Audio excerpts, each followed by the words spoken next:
Untamed is going to be untamed. It's going to be a little crazy. I want to talk to my people. I want to talk to my brothers and sisters. We can have grace and humility in how we interact with other people. Oh, hot dog, look at you. And nobody talked about what's really happening. And let's have conversations about what truth is.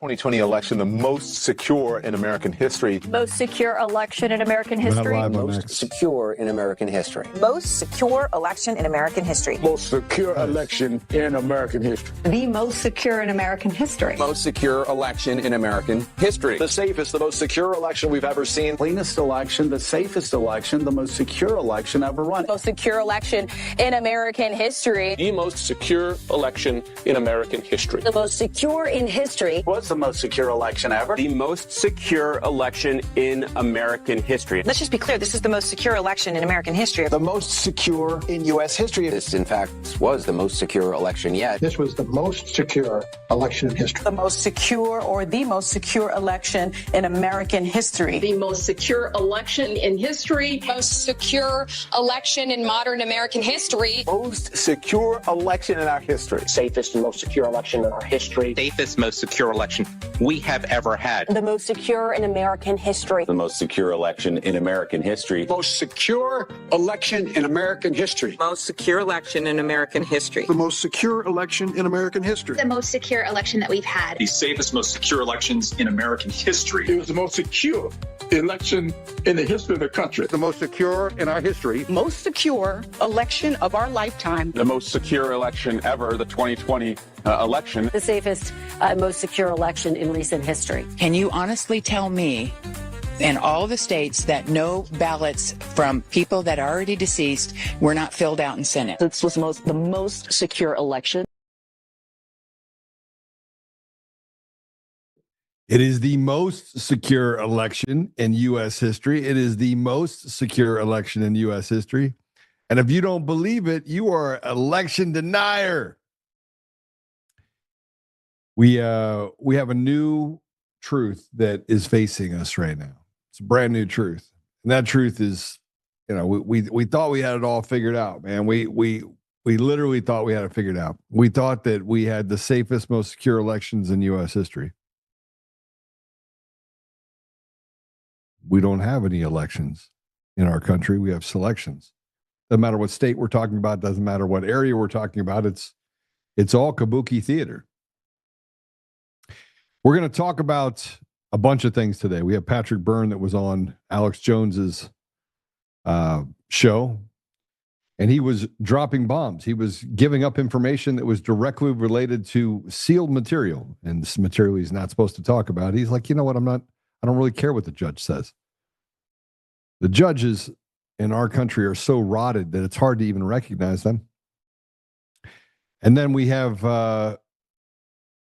Sean Ryan on with Tucker Carlson. And my friend Dan Holloway from the Drinking Bros, he came out and talked about God. It's fascinating. He talks about, how the more, how as we look ahead, true north in society, there has to be some ethical limits, and those limits are designed by the example that Jesus gives us, no matter where we look. We're in kind of a bad place right now, and we're not in a bad place. We're not in a bad place because we can't fix it. We're in a bad place because we haven't stood up together to fix it. And frankly, I think we need to. So here's a piece from Patrick being on Alex Jones. Let's go ahead and play it. There's a dirty Venezuelan software package that lets you steal elections. It was in Smartmatic, where it was called SAES, Smartmatic Automated Election System. They bought an American company called Sequoia, and they put it inside Sequoia, where it was called WinEDS. That's the only name you have to memorize, WinEDS. That dirty package got shifted, and it's actually inside Dominion.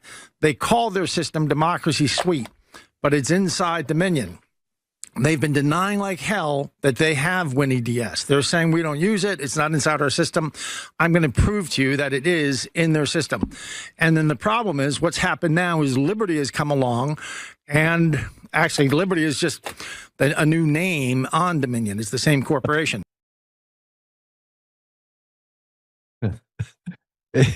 What amazes me is that the American people as a whole haven't stood up and said, I think we're done. I think we're finished. Costs 90% less to actually hand count, paper ballot, in person, precinct counting. Yeah, let's just do that. But here's another one where Patrick talks about Eric Coomer's email from 2011. Go ahead and play it. Let's go to the next page. This is an email from Eric Coomer in 2020. He's running the elections in Chicago. And noticing he's writing a guy, Goran Obrodovich, who's in Serbia. And he says, this paragraph, when you read it, you're going to laugh. They're talking about setting up servers to process ballots as they come in. So there's a few days before the election. He says, 30 minutes, 12,000 ballots. We may have some timing problems. Not sure there's anything we can do other than our best. Look at this. We can set up the cartridges to load overnight as they come in scare quotes, and then I mean, he's like, oh, come in, yeah. And then load into when. He's even laughing like, oh, as they come in. Oh, yeah. Why is he doing that? Explain. Why is he putting? Because you know what's love to brag. Yeah, but why? As they come in. In other words, they're faking like we're good as the ballot. We can load it and have it ready as they come in. As they come in, meaning we're going to be uploading them, but pretending that these are ballots coming in from the field, but actually and we can then load them into the WinEDS. So here's Eric Coomer, the CTO of Dominion, acknowledging that WinEDS is being used in their system. What they really do is when they set up a Dominion server for some county, they set up next to it a second machine. That is the WinEDS machine. They don't even tell the counties, we have a server in here that's really running with this Smartmatic Venezuelan software. And they run the election on this machine. All this stuff gets in. And what they're not telling anyone is it goes from the Dominion machine to this EDS dirty machine and then gets reported into the election reporting system.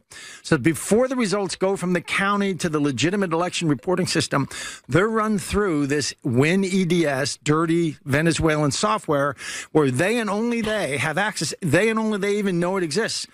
They're not even telling the counties that they have. That's what's come out with these companies is they claim they're taking photos of the ballots in live time, but they have another computer sliding a whole new one in. Right. Coomer just admitted recently in a deposition like last week that there's a server before the results go from the server that runs the election to this county server that reports the election. It's going through another server that nobody knows about and only he has access to. So the results go in. And we just have to trust them not to do anything they want to do. And then it gets reported. And they didn't even let anyone know they had that second server. Wow. You know, it's what's interesting about what we're talking about right now is that we knew all of this stuff. Remember, don't worry about it. Trump's not going to win. I made sure of it. Which led me to find Eric Coomer because he had to be out there and be the spokesperson for Dominion voting systems. So he's talking about what's happening in Chicago. And why is it, by the way, that he always goes back to Chicago? Why is Eric Coomer always in Chicago? 2006, he was in Chicago. He must really like Chicago. What is in Chicago that is so important? That's right. Roaming Networks has an office in Chicago, in Elgin, Illinois, outside of Chicago. And I was like, what is the significance of Roaming Networks? And then we start walking through all the different parts and pieces. And we got a couple surprises for Mr. Coomer. My trial's not until January with Coomer, but I think that him and his lawyers are going to have a lot more to contend with over the next couple months. I think he's in real trouble. And, he spent the last 6 years costing me hundreds of thousands of dollars, millions of dollars in legal fees. And I think it's time for maybe the tides to turn. Well, that brings me back to kind of where we're at right now we have a lot of people that are on different islands. And Matt DePerno, we're going to talk about some of the things that I think are important outside of the election fraud deal. But Matt DePerno was the first one to successfully win a case in 2020 for related to Dominion voting systems, and his client Bill Bailey, and he went in and grabbed up the machines. And I don't think a lot of people understand the history behind what Matt did. It's like Matt came in, opened up Pandora's box, got access to the machines, was able to make a copy of them. First, was able to source a man named Jeff Lemberg. Jeff came in, he worked for Sandia Labs, did a whole bunch of tests for the work that Matt did. By the way, Bill Bailey passed away just last year. Wanted to see himself all the way through the case, or through this process, but was succumbed to cancer. Well, Matt is, worked with Stephanie Lambert, worked with some of the, familiar names, and has not had the best relationship with some people. And I think in large part, accusations have been thrown across different bows. I will be the first to tell you, I think Matt is an amazing lawyer and he's an amazing man. But of late, I've been trying to get people to come together and coalesce around the idea that strong people don't typically have a lot of patience, and I would definitely say that Matt's a strong man. So he got sued, and on top of being sued, he had a couple of prosecutions. They charged him with felonies for unlawful access and a few other things. Now, one of those cases was thrown out. This case that he's currently in has not been thrown out. And he has been fighting for his life for the last few years. So, I asked Matt to come on when we learned of some new information, and he's got a lot to say. So with that said, Matt, welcome to the show. Oh, you're muted. You're muted, brother. You're muted. There we go. How's that? There you go. Perfect. You're wearing a tie. Look at you. You look good. Hey, thanks for having me on. Yeah. It's good to see you. Yeah. Good to see you. No, we have to, first thing I'm going to say is we got to stop using the term machines. Software. Yeah. I mean, we're talking about software versus hardware. Right? We're having loaded archaic terms that people still talk about. I'm a tech guy. I still say the machine just because, you got to have some machine to store that software on. Well, it's relevant in my case because I was charged with 4 felonies, and one being unauthorized access to a voting machine. And in Michigan, we haven't used a voting machine since probably 2002. Yeah. Machines under Michigan law referred to lever-based machines. And then when the SAVE or the HAVA Act passed after Bush v. Gore, Michigan moved to tabulating systems, electronic systems. And so the Bureau of Elections, the Michigan Attorney General here, tried to fabricate and did manufacture crimes based on a statute that was passed in 1956 that references voting machines. We don't have those types of systems in Michigan where people actually vote on a machine. I wish we did. It would take us back a little bit. We vote on paper and be more secure. We vote on paper, and the paper is then tabulated in a machine. And I actually think there's the recent Supreme Court decision of Watson versus RNC kind of emphasizes that point, where it talks about the idea of when people actually vote, and people vote when they cast a ballot. They don't vote when a tabulator counts their ballot. So anyway, just that's an aside. It's one of the issues I've had with a lot of people is the constant use of the term machines as if that's somehow important terminology. It's not, but we got to start calling things by what they actually mean, not by what terms that prosecutors then can use to indict people. Matt, let's take everyone back. I think people they've forgotten more about what has happened going back to 2020 than I think that people realize. And when you first got involved in this, you took the novel approach. You were approached by people in the President Trump's campaign inside of the administration that said, hey, look, we have this case. Will you take this case? You took this case, but you didn't want to make it about the vote for President Trump. You wanted to go down ballot and prove that the machines are designed to and can steal votes or flip votes at any level. And so you found a challenger that was on the ballot. And correct me if I'm wrong in any of this. And that challenger was Bill Bailey. He became the plaintiff. And he was not on the ballot. He was a resident in Antrim County. He was a resident in Antrim County that was challenging the down ballot vote, correct? Right. There was specifically downvote ballots, and there was a marijuana proposal that was of concern of his. But yeah, I was contacted by Rudy Giuliani, who asked me if I would file this case. We talked about it. One thing I told him was, you recognize and understand that if this case is filed, if it's successful, and the Democrats are going to come for me at some point, and will you be there to defend me and support me? He said yes. That was a lie. He said that I'd have every resource I needed to prosecute the case. That was a lie. But nevertheless, I did what I did. I got a order allowing me to conduct a forensic investigation, which no one else had got. And we did. We got images of the Antrim County server. Well, you showed up on a weekend.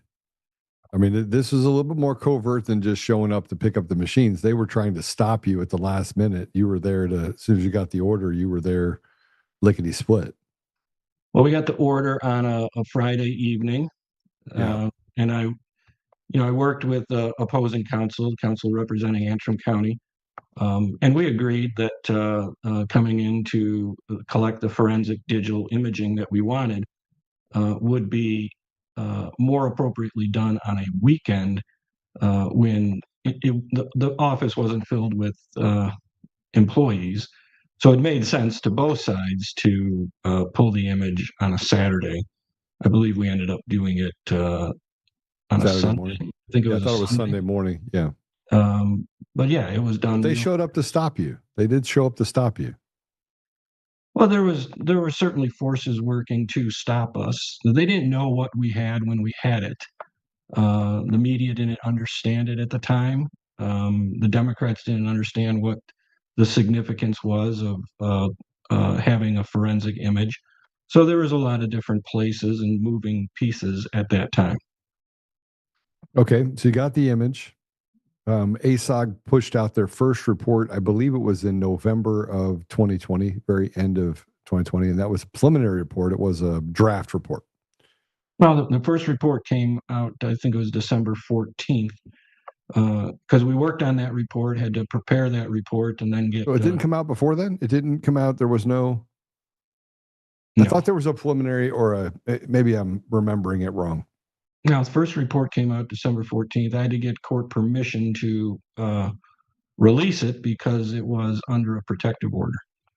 But we did get permission to release it, released it December 14th. It found its way onto the president's desk. It blew up on social media. It was an important, relevant report. And parts of it still hold up pretty well today. Well, I mean, let's just go to the first couple of paragraphs where it says a Dominion voting system was a system that was designed to defraud the voters of the American people's vote. That's a pretty, I mean, it's a pretty, I mean, it was very pressing. It's one of the first paragraphs out there that the system was designed to defraud the American voter. Do you still believe that? In terms of the way the system was designed, I think absolutely. I think that is a statement. I mean, these are security experts. I mean, the ASOG was, Russ Ramsland. You had some really, really strong forensic actors that understood how systems should be developed. that were making these claims. The report said, we conclude that the Dominion voting system is intentionally and purposely designed with inherent errors to create systemic fraud and influence election results. I think that's a true statement. Okay. There's, if listen, in our country, if we wanted to prepare or write secure software or create a secure system, we wouldn't be having Dominion voting system preparing or creating that hardware. None of them. We would have none of those systems. We would have ESNS, Smartmatic. Nobody that knows anything about secure systems would choose to create a system as fundamentally flawed and as black boxed as that system is. Right here, there's more security on this than you'd ever find on our voting systems. They can be easily hacked. Their software's out of date. They're running on Windows systems. We found all kinds of problems that lead to the conclusion that the systems are or could be compromised. There's no question about it. That in terms of how insecure they are. The next question then is what did we actually find, and what was relevant to the 2020 election, and how did certain people co-opt that information, use it to their own benefit, or misinterpret the information or the results that we had received in order for their own benefit. So I think those are all issues that are unresolved. But certainly for this discussion, that statement still holds up today. No question about it. So Matt, over the last 6 years, I'll just take the first few years. You take some hits. You take some pretty significant hits. I think we've probably found that there are many. Here's what I've learned over the last 6 years, that there's many bad actors. Now, you and I don't agree on who the bad actors are, to say, but we've both had our conflicts with people who, frankly, are. That when the merry-go-round stopped and you played, the musical chairs, there weren't enough chairs for people to sit down, and the people that shouldn't have sat down and pushed people out of the way. Is that a fair assessment? Well, I think that's a fair assessment. The question then is, who are those people that were in the chairs? And that's probably where you and I may disagree on some of this stuff, but nevertheless, we don't need to get into that here and now, but the issue being, when we talk about what happened then at that time with that report, that was a good report. It was a solid report. The Democrats and their experts tried to debunk it. They pushed out a report where they claimed it was debunked. We pushed out another report debunking that debunking, and that's how it goes. But sometimes that's litigation. What I didn't know, Joe, at the time, was while that case was going on, the Michigan Attorney General had infiltrated into my network and was actively talking to expert witnesses and a private investigator while the case was pending, while it was moving forward. That's illegal in Michigan. A prosecuting attorney cannot infiltrate a civil case in order to gain information to prosecute someone. Which they did. They did with you and with Stephanie Lambert. In violation of attorney-client privilege and the private investigator privilege in Michigan. So they were building a case against us, the very same attorneys I was litigating against. Illegal, can't do that. And then threaten those expert witnesses to turn over communications, which they then used and even misinterpreted it as to what they meant. It's pretty interesting because the prosecutors in my case completely misinterpret things that they read and then use it in their category as evidence. But we got two issues on appeal right now in my case. It's now, we're talking many years, what it was 5 years later that I'm still fighting these people. I've had two trials with the Michigan bar. They're both concluded, but we don't know the results yet. But that's happened, but significantly for felony charges. That's a big deal when the government weaponizes its office against people just because they file a lawsuit, a civil lawsuit challenging portions of the 2020 election. All right, I'm gonna take a quick little thing here. If you're actually watching right now, this is probably one of the most revealing interviews we're going to have. I'm going to ask you to just hit the share button, regardless of the platform you're on. Yes, I understand that we're being censored. I just got a note saying that people can't watch us on Rumble. Nothing I can do about that, but you can pick another platform. So we have X. If you're on X, just go ahead and hit the share button. You don't have to say anything about it, but you can talk about it on the platform there. If you're on Facebook, do the same thing. I'm just asking for the people that are on there to hit share.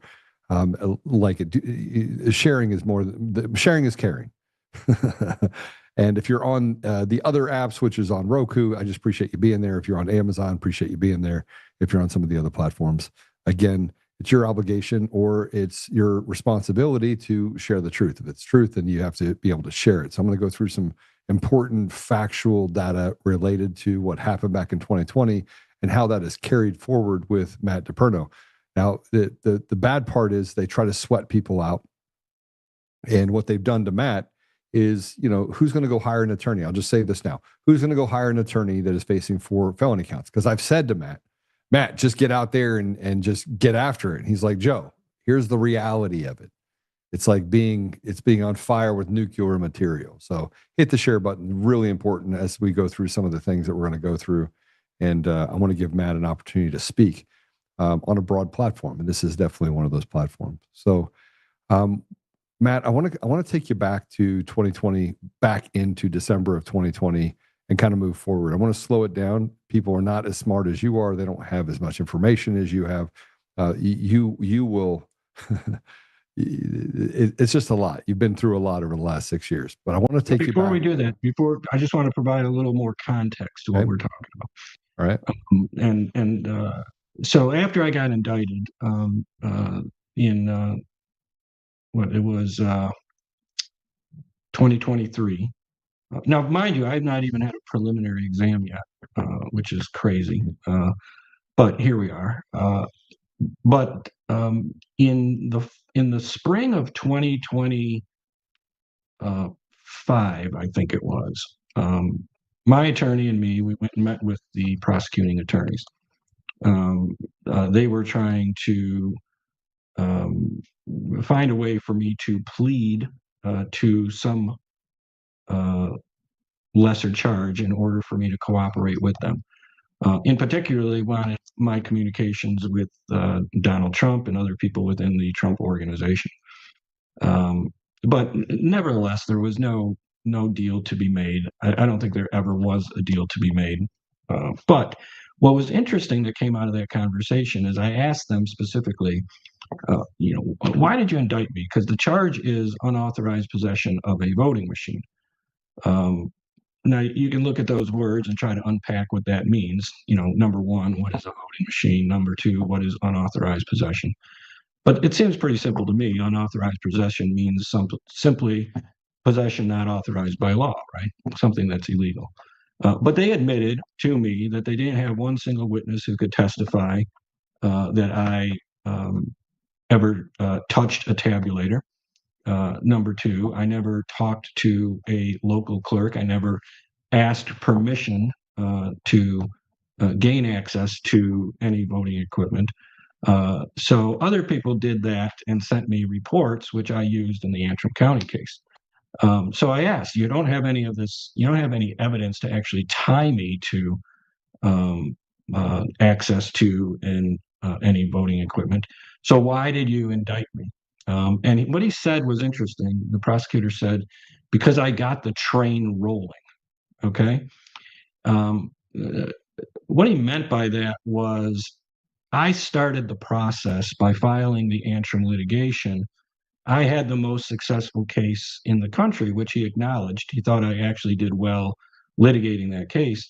But he said that by bringing that case, that gave people sort of the courage to have these conversations, to talk about whether our voting system was secure or not secure. He said, I got the train rolling. Okay, I said, but where does that leave me in terms of culpability? What's my culpability in this case?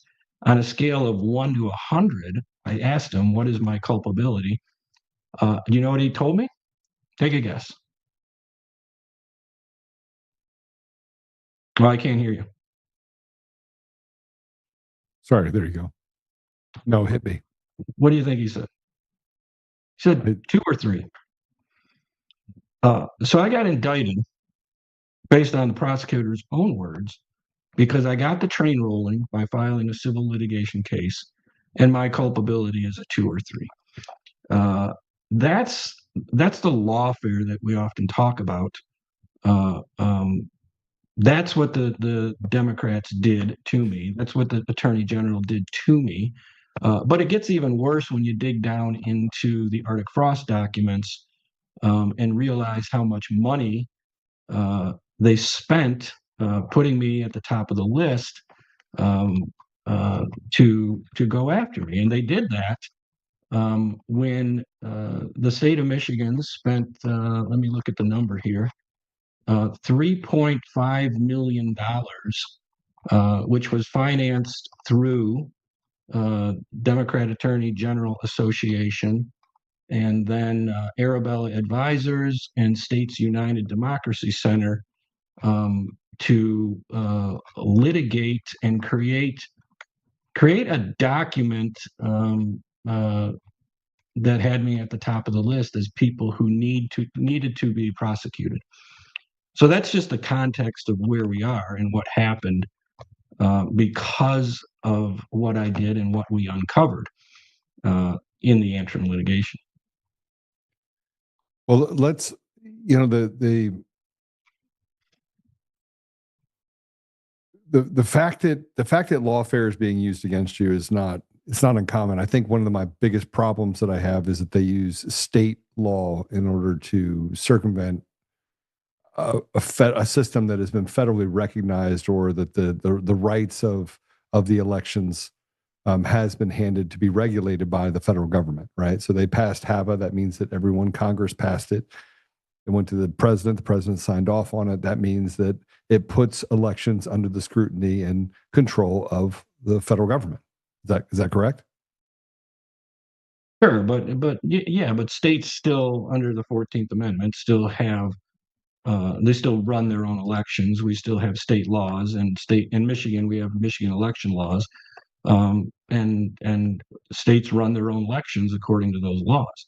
So they run the election according to those laws, but have a set of standard, and we haven't even applied that standard or even adhered to that standard on a federal level.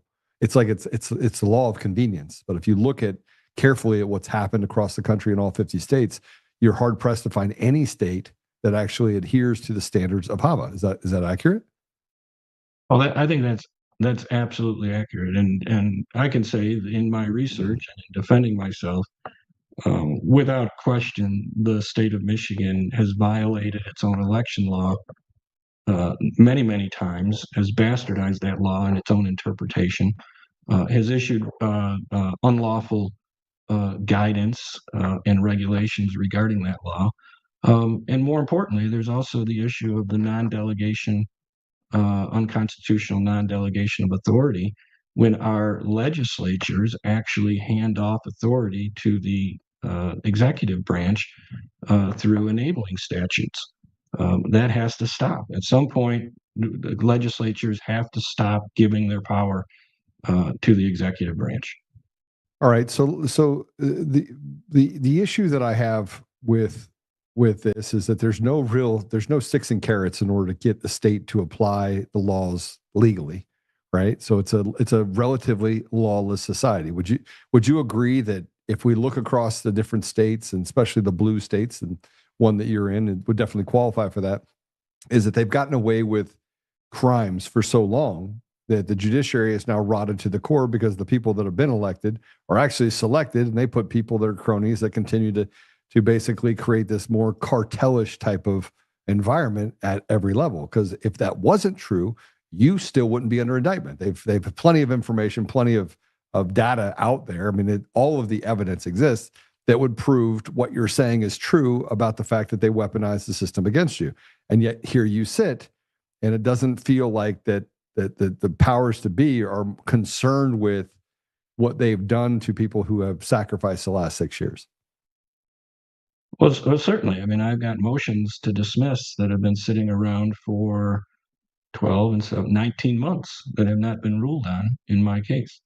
But you could file a complaint against the judge under the judicial conduct part of the state, which then is under the purview of the attorney general, which means you're not going to get anywhere, because no matter what you do, they're not going to hit anyone over the head with a stick inside of their own cartel government.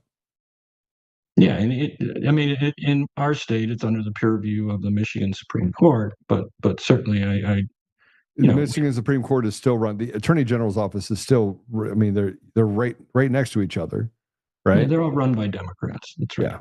So I mean, it's the same as Colorado. The Supreme Court has the judicial disciplinary board, right? But it's closely connected to the AG's office. As a matter of fact, investigations are done by people that are in the AG's office, right? So it's basically a cartel. It's organized crime, and it's gotten away with it for so long that there isn't any apparatus inside of most judicial offices or courtrooms that allow for us to pursue a legal remedy. We're trapped. We're slaves. Well, all I'll respond to that is we've got two appeals going up to the Michigan Court of Appeals right now, interlocutory appeals, and. But isn't it true, Matt, you can't actually respond to me in a way that would validate that anyway, even if you felt the same way, because you could put your bar license in jeopardy by actually criticizing the court. Isn't that true, that the system is set up to criticize you if you were to criticize the judiciary in such a way that it would cause shame to them? Yeah, I'd be brought up on a formal complaint with the Michigan Judicial or the Michigan Attorney Grievance Commission for saying something negative about the court that would bring dishonor to the court or to the profession, for sure. So I mean, and I've had this conversation with multiple attorneys dealing with lots of different things, from big pharma to what was happening with Fauci to some of the rulings that have gone for people that have lost their jobs. Most notably in Arizona, where an entire group of people that worked for Raytheon were fired and dismissed for not getting the jab, and then the judge just basically threw it out and said, "Yeah, we're not going to hear any of this case." So, I mean, we're what I'm describing is I think what people are feeling and have been feeling for a long time. We didn't see it. Most of us didn't have to deal with the court systems, so we didn't see it. But it's obviously degraded to a level now where a lot more people who are ethical are facing that bitter tip of the spear, so to speak. Yeah, my avenue is to file motions and briefs within the court adversarial system and try to get rulings. And in my case, the court rules require judges rule on issues within 35 days. I've got motions outstanding for 17 months, and significant motions too. For instance, a motion to compel the prosecutors to turn over information to me about government agents, confidential human sources, and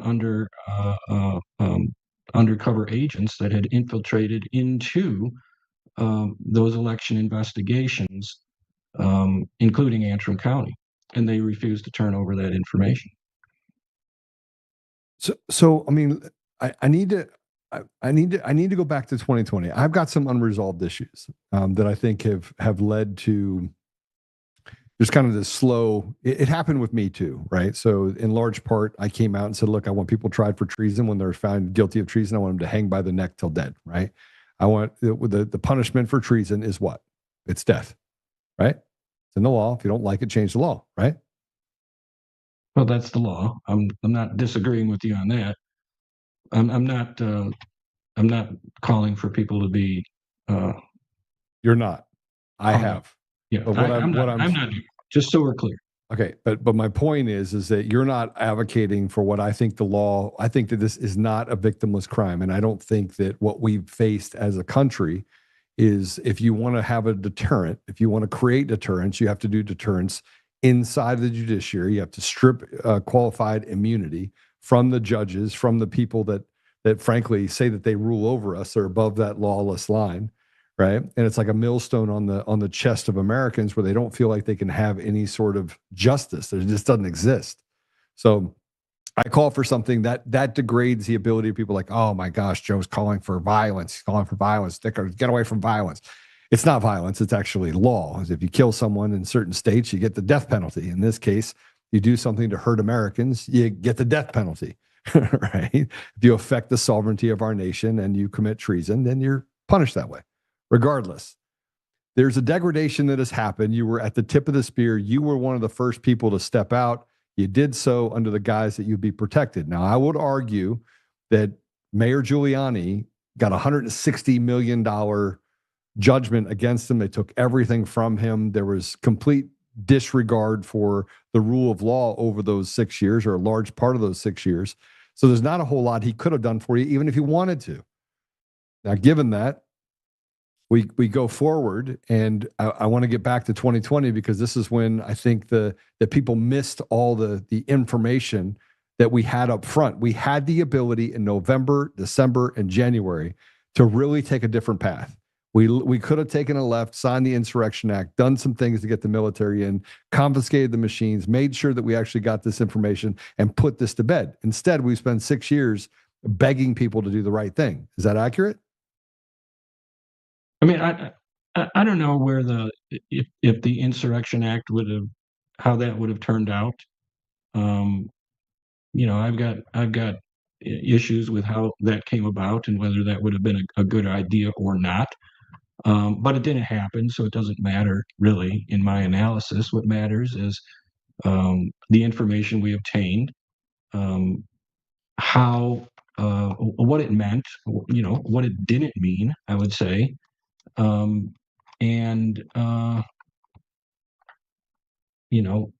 we go from there. What I don't know.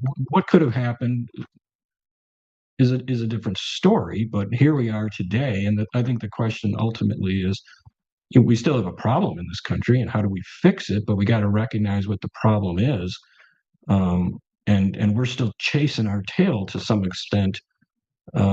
Well, we're negotiating with terrorists, right? We're negotiating with people ridiculous. We're debating the ridiculous when we already have all the information. The information hasn't changed. No, it has changed. The Democrats have revised their system. We're chasing our tail about what happened in 2020, and they've moved on.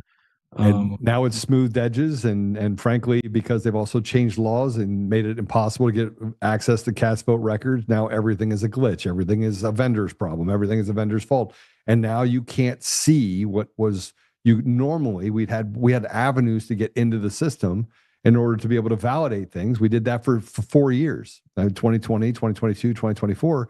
And you'd be hard pressed in 2026 that any of the elections that you have in 2026 that you're going to be able to, other than understanding mathematically that it's not possible for that to happen, they now have polls that are miraculously lining up with what they say in the machines now.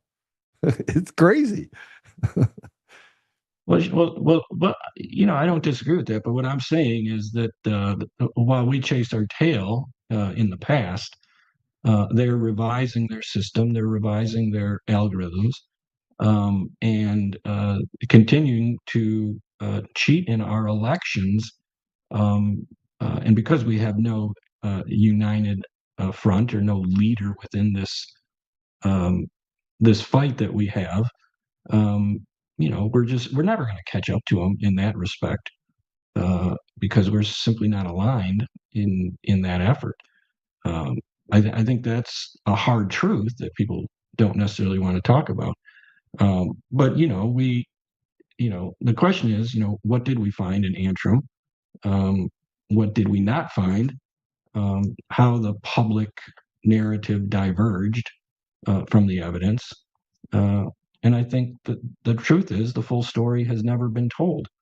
And I think it will. I think now is the time to tell the story of what actually happened in Antrim. talk about the people who wanted to hurt the president, talk about the spy, the confidential informants that came into that process, the undercover agents, the people sent to misdirect and mislead the investigation. I think that story needs to be told. Well, I think there's quite a few of them, but I want to play this for you real quick. This is a video that you did just recently, and I share some of your pain. Actually, I don't share it to the same degree that you have, because my identity was never really, I could still go out and build tech. I could still go out and sell guns. I could still go out and build companies and do stuff, and I could still do that. It was my profession. Although I do run into it, I'll go in and pitch a Fortune 50 company, and they're like, "Oh, you're the insurrectionist." And I'm like, "That checks." So I'm like, "But my technology is better than anybody else's. So if you want the technology, great. Otherwise, I'll go hunt down your competitor." So I mean, I have lost millions of dollars as a result of this, but I'm able to still to work within those confines, right? And I'm comfortable with it. I think with you, the difference is that you are in a profession where the entire system is the millstone on your chest. But I want to play this video. This is talking about direct access into the election systems in the 2020 election.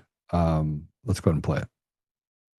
We've proved now that there was direct access to the Antrim County election management system because we show on November 5th, we can see it in the forensic images, that an anonymous user logged onto the EMS remotely with escalated privileges and made changes to the database when they were trying to retabulate the election.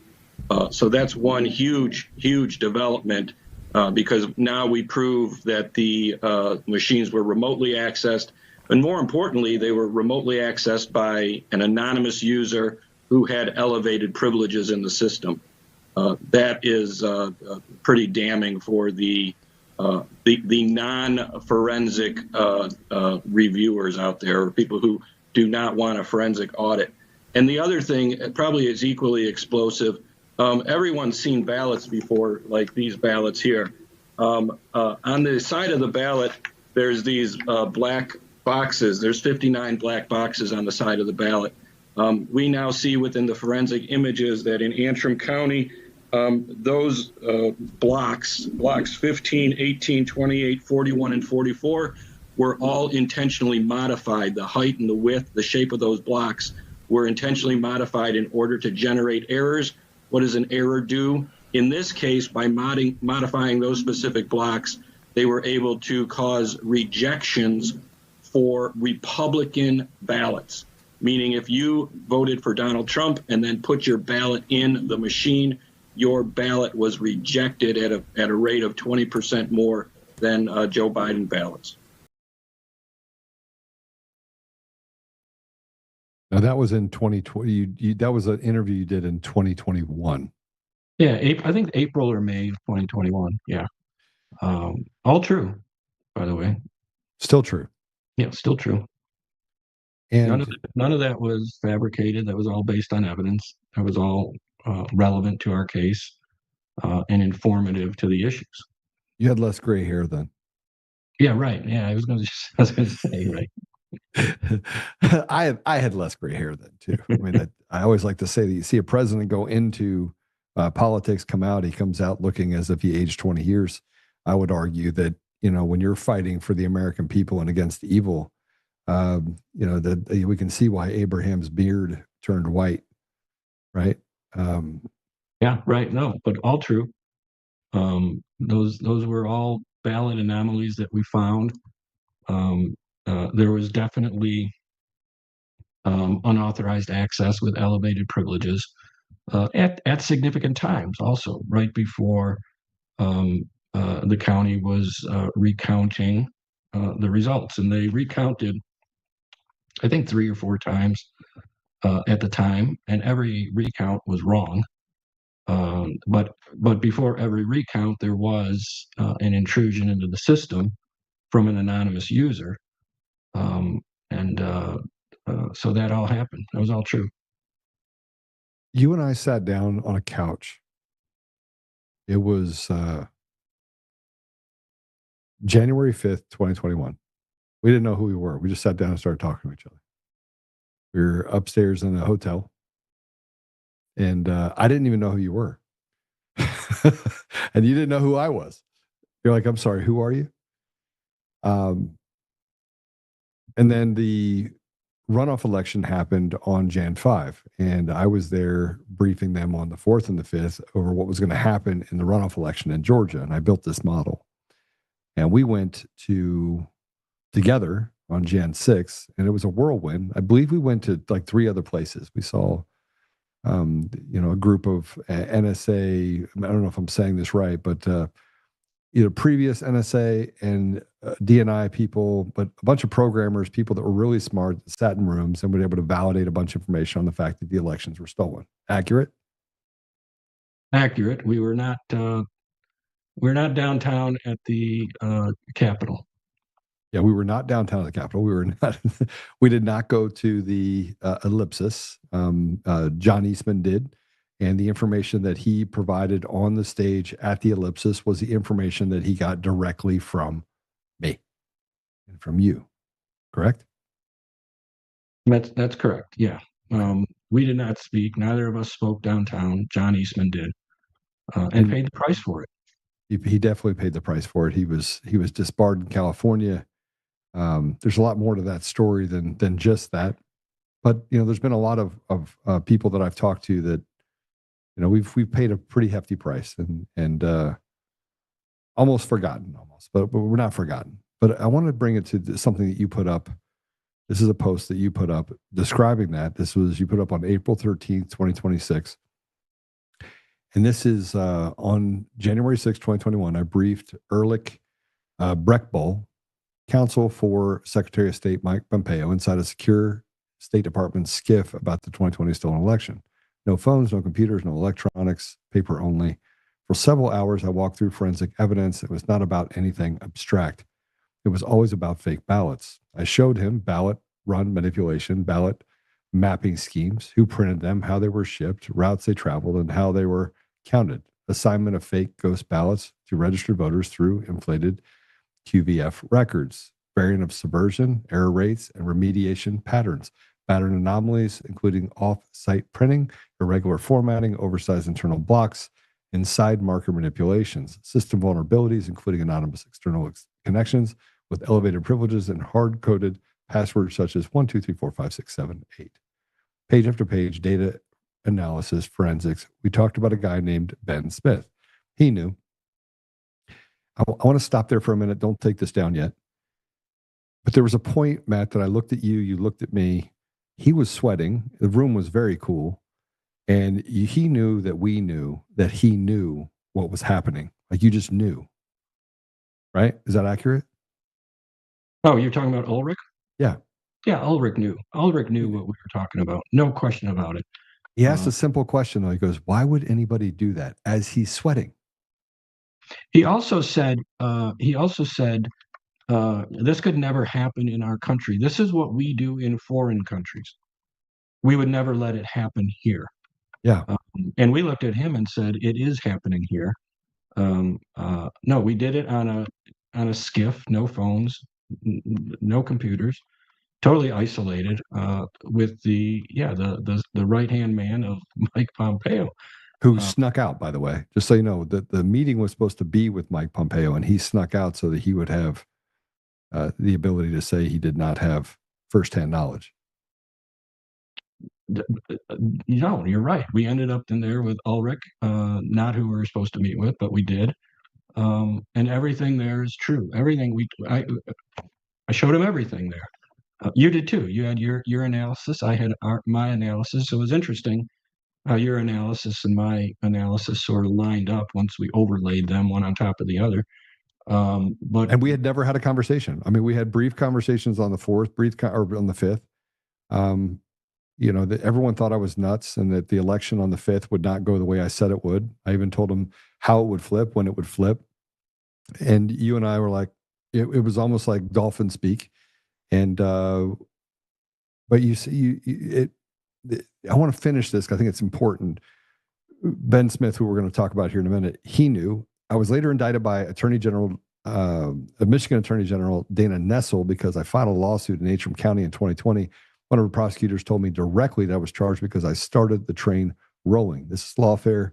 It was used to silence me. The story is not being told by Michigan media. That is about to change. And in the bottom of this, there's some familiar things that we've talked about. And it is the model that I've probably put up 1,000 times that is still true today. Like, we were able to use this to validate everything that we have uncovered, whether it be Mesa County, Antrim County, Maricopa County, Tarrant County, Nevada. It doesn't matter where you go. The system and how they were able to defraud the system was the same in nearly every county, and in every county, and with even different election systems, ES&S, Smartmatic, and Dominion being specific ones that we have talked about. You had another document that was here as well that is a memorandum of investigative activity. Tell us about this for a minute. Well, this was a document I put up just because it talked about Ulrich. Ulrich is in there. Ulrich, counselor for Secretary of State Mike Pompeo. They talk about him being on a phone call at the Department of State, and this is at about previously. I think this was July of 2019. And it talks about similar issues about our elections. What's relevant to this is it just demonstrates, based on the timing, that Ulrich knew exactly what we were talking about when we briefed him on that skiff. And he pretended like this was all new information. He pretended like he was clueless about this. When we look back on that now, and I do, it's absolutely outrageous the way he acted that day. Based on what information now it turns out through these disclosed memorandums that he actually knew about. So let me, and that's actually the reason why I want to bring it up, is because he did know about it. He had knowledge of this nearly a year beforehand. Neither you nor I had anything to do with politics or anything to do with administration. We hadn't had sit downs with them. There was no planned meeting. We didn't know who Eric Coomer was. There was no, like, prior to November of 2020, we were just trying to figure out how to navigate this pandemic that had plagued us since March of 2020, right? I mean, none of us would have anticipated the summer of love and burning down buildings and Black Lives Matter and communist societies and all this other, and big corporations giving them hundreds of millions of dollars. And we wouldn't even have fathomed any of this could happen on our soil. Is that accurate for you? That's accurate for me. Well, a little bit. I mean, during that summer, I was doing work for people throughout the state regarding COVID.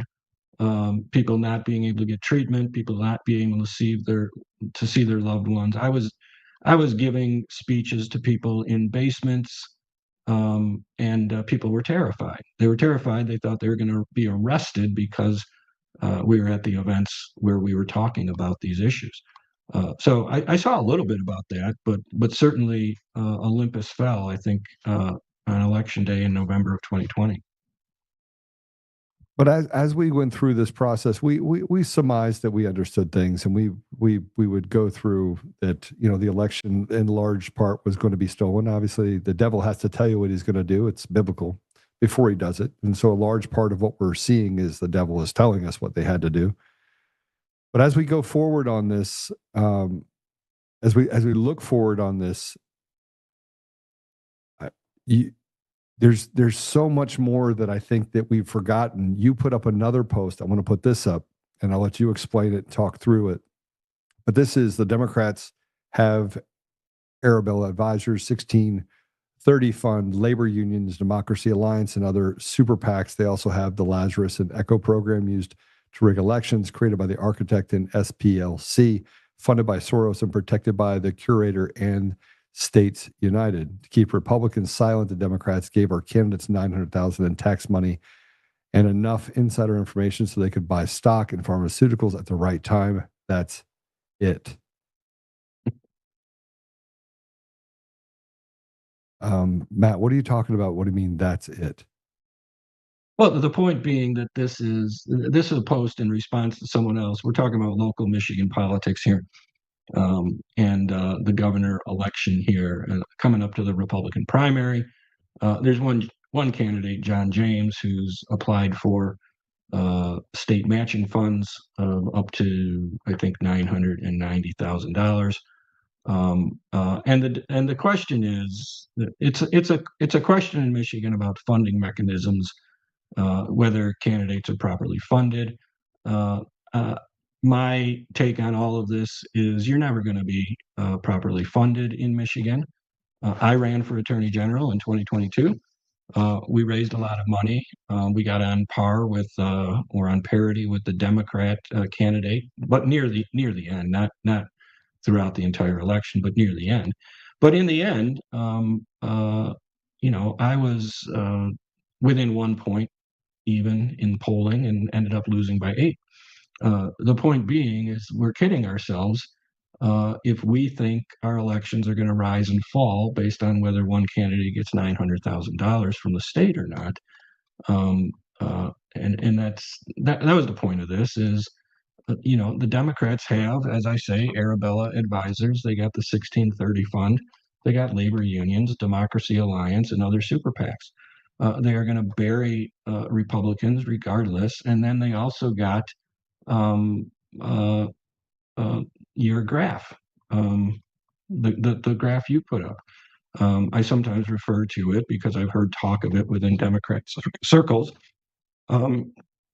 that it's referred to as Lazarus and Echo. And that's what they call it. What do you mean by Lazarus and Echo? What do you mean? In terms of like, I have a concept of that idea. It's a two-layered system within the way the Democrats, as we would say, rigged the elections, what they did in 2020. Lazarus being the registration layer, how they manipulate the qualified voter files through state registrations with dead and inactive records, how they record it's basically resurrection, right?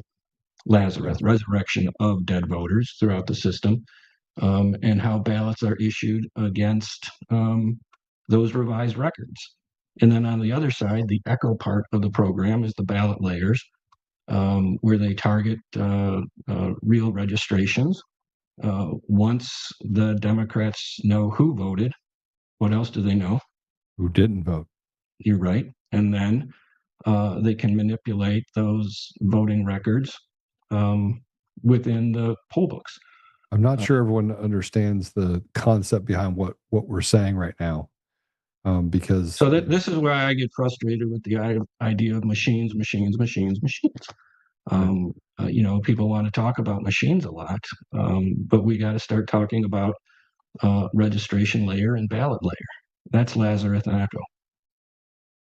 It's funny you brought up Lazarus and Echo. You're the only one on the Republican side I've heard refer to it as Lazarus and Echo, but I was able to get into a call that was happening with the Democrat Socialists of America, the DSA chapter, and they talked about Lazarus and Echo, and I didn't really understand what it meant at the time.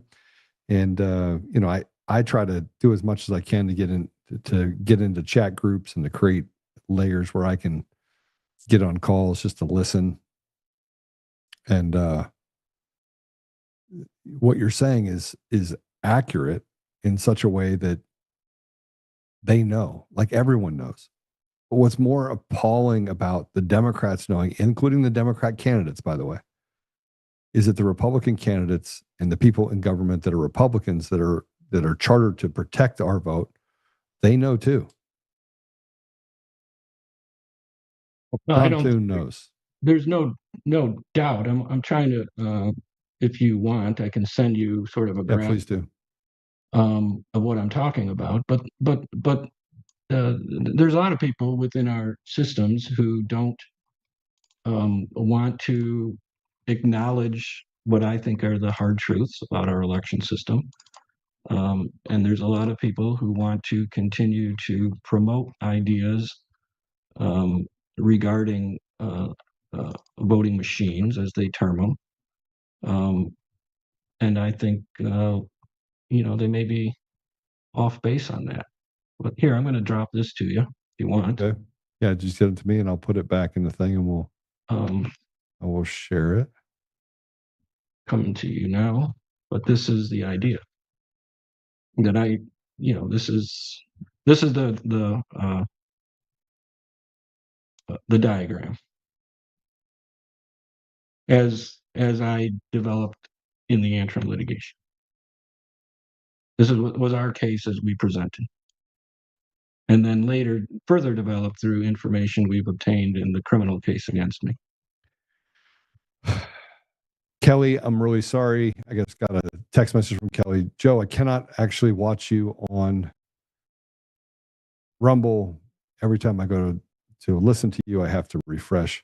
Kelly, go ahead over to X. This is the perfect time to tell everyone again, this is an important conversation to have. I'd appreciate it if you'd hit the share button. We need to speak more about what really happened and where the information that we forgot about over 6 years ago and that we've built on over the last 6 years has really not been. I mean, you're a slave. You're an institutional slave, and Matt was again at the tip of the spear back 6 years ago. And these items, these artifacts that we're sharing, are still hold true today, 6 years later.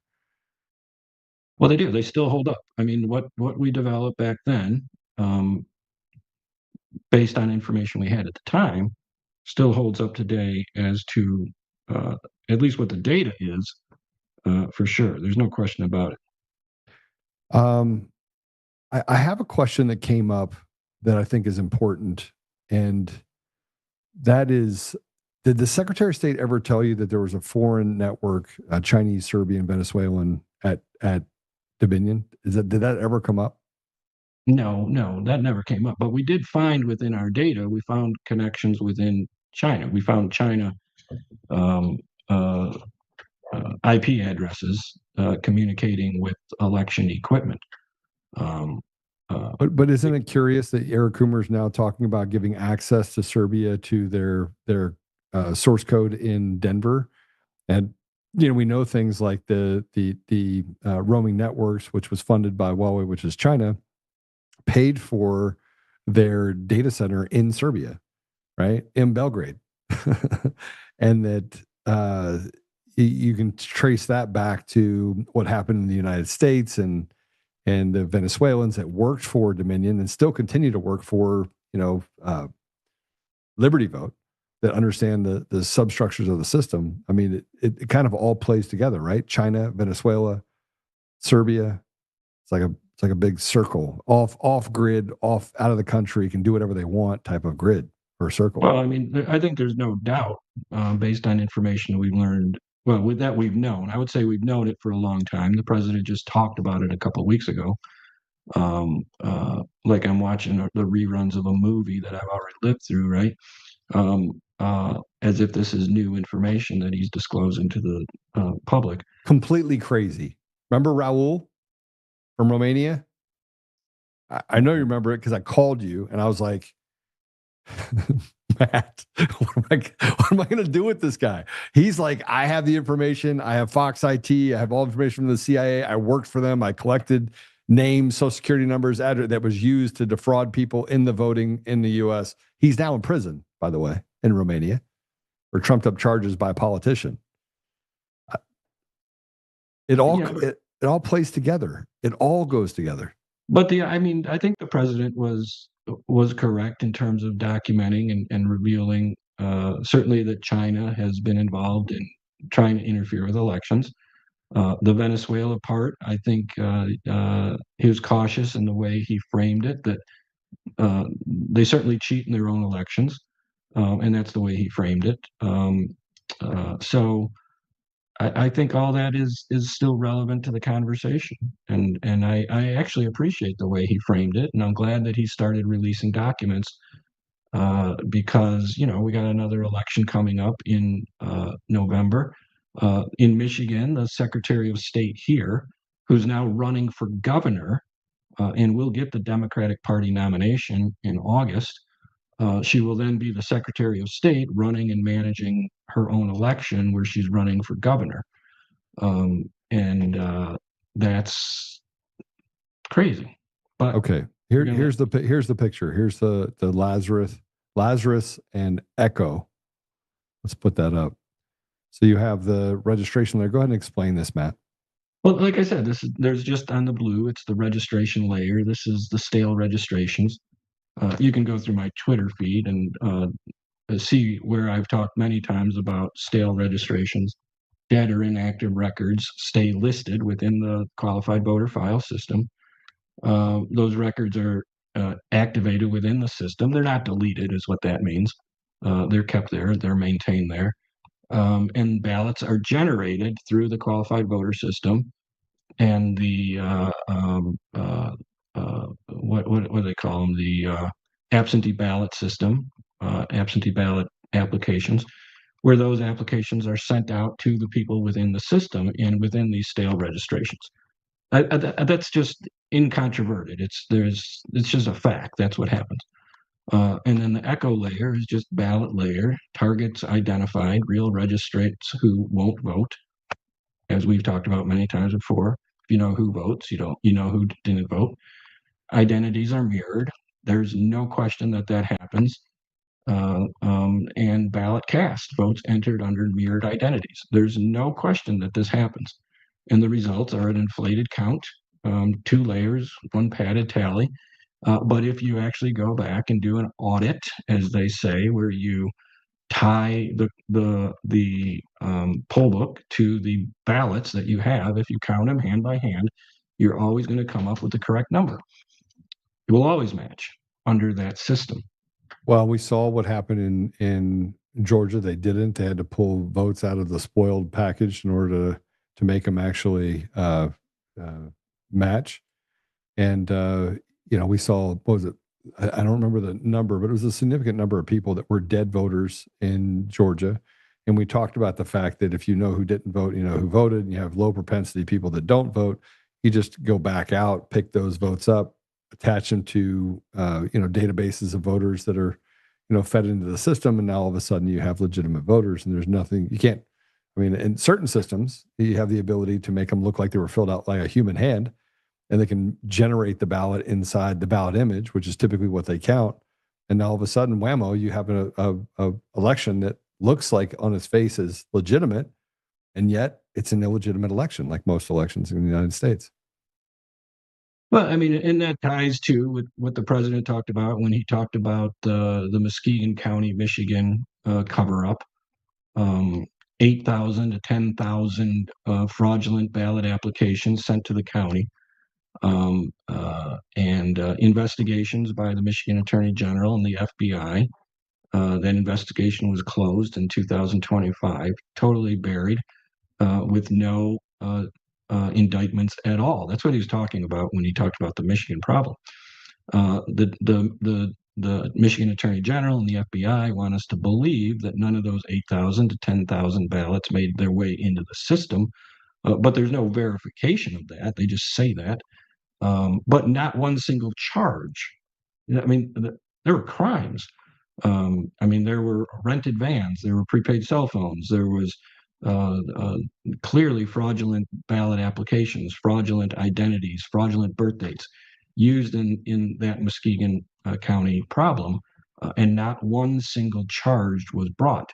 And yet it's that prosecutor in Muskegon County, a guy named DJ Hilson, who has indicted me. He's the prosecutor on my case, and his chief deputy, Tim Mott, is the guy that told me I was indicted because I got the train rolling and that my culpability was 2 to 3%.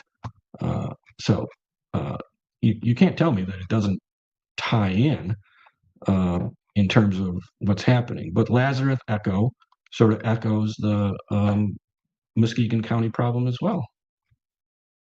And back before the November election, I also tweeted about this and showed very clearly how we had caught the Secretary of State in Michigan with many, many duplicated entries within the qualified voter file.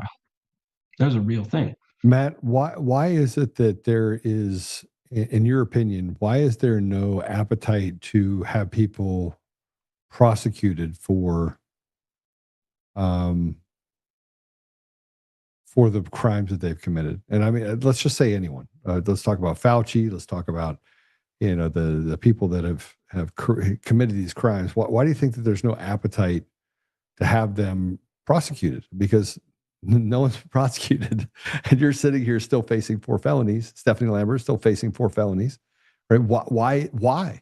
Tell me why, with all of the evidence that we have, that is so in your face, so easy to see, is there no appetite to do the right thing and to seek justice? That's an easy question to answer because it sort of answers itself.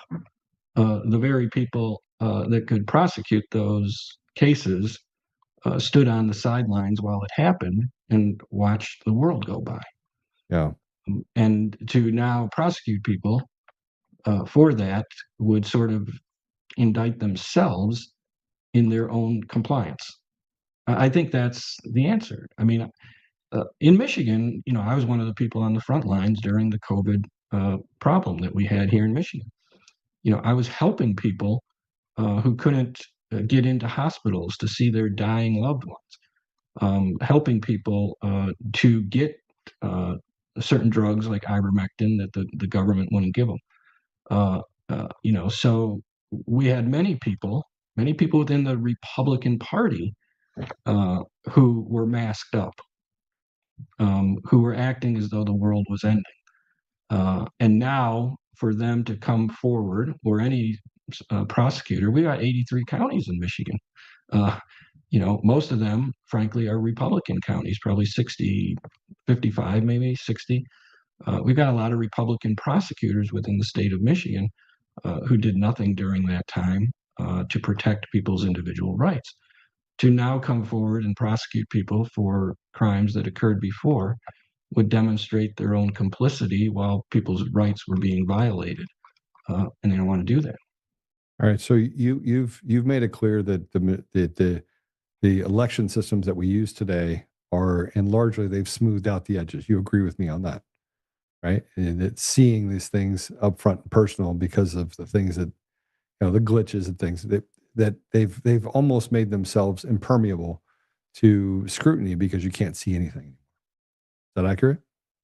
No, I don't think it's as complicated as that. I think they certainly have revised the system. They've updated the system to some extent, smoothed out the edges.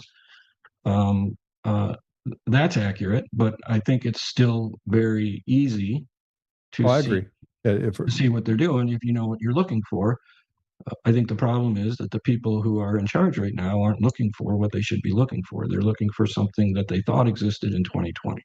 Yeah, well, and in large part that has to do with the people that are in power that don't have any ability to be curious, or it doesn't favor them to be curious as it pertains to John Thune. Let me ask you this though: given all the information that you have, do you think that any of these systems should be used in the election in November? Then, no, I think our entire electronic voting system. And I know about Michigan. I almost said machines, by the way, and I figured you'd punch me in the face through the screen. Well, I'm going to get you to stop doing that. But I know about Michigan. I know about Pennsylvania, Arizona, some other states. I can say that the system in Michigan, number one, it doesn't comply with Michigan law. It's completely non-compliant, but we're still using it. And it's a system that's designed on the sort of the framework of a very corruptible system. And I use that word intentionally. It doesn't mean it is corrupted, but it can be very easily. Right. And we proved it could be corruptible or corrupted. It is corruptible. And we know, I would say, I think we know what happened in 2020. We know how the election was stolen. And they're going to. It was worse in 2022, and since then, the down ballot votes have been absolutely just disgustingly stolen in nearly all 50 states.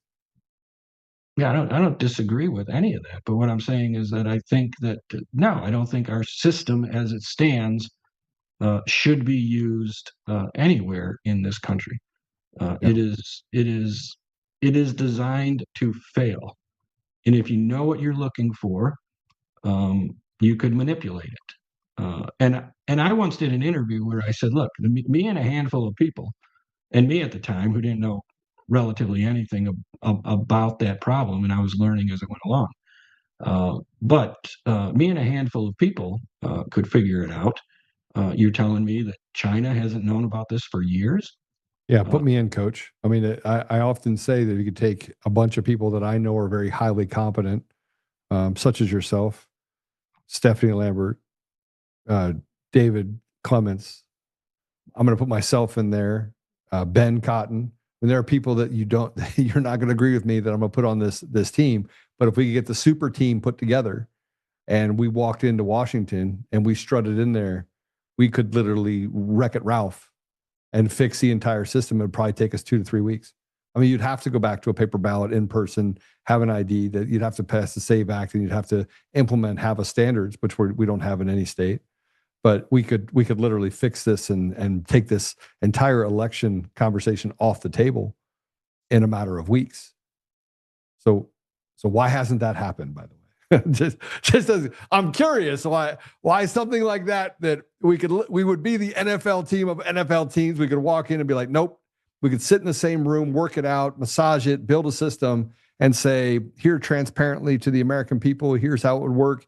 And by the way, now you don't have selections anymore. You have elections. Dilly dilly.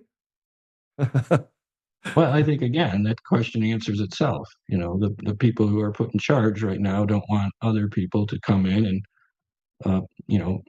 piss in their sandbox, right?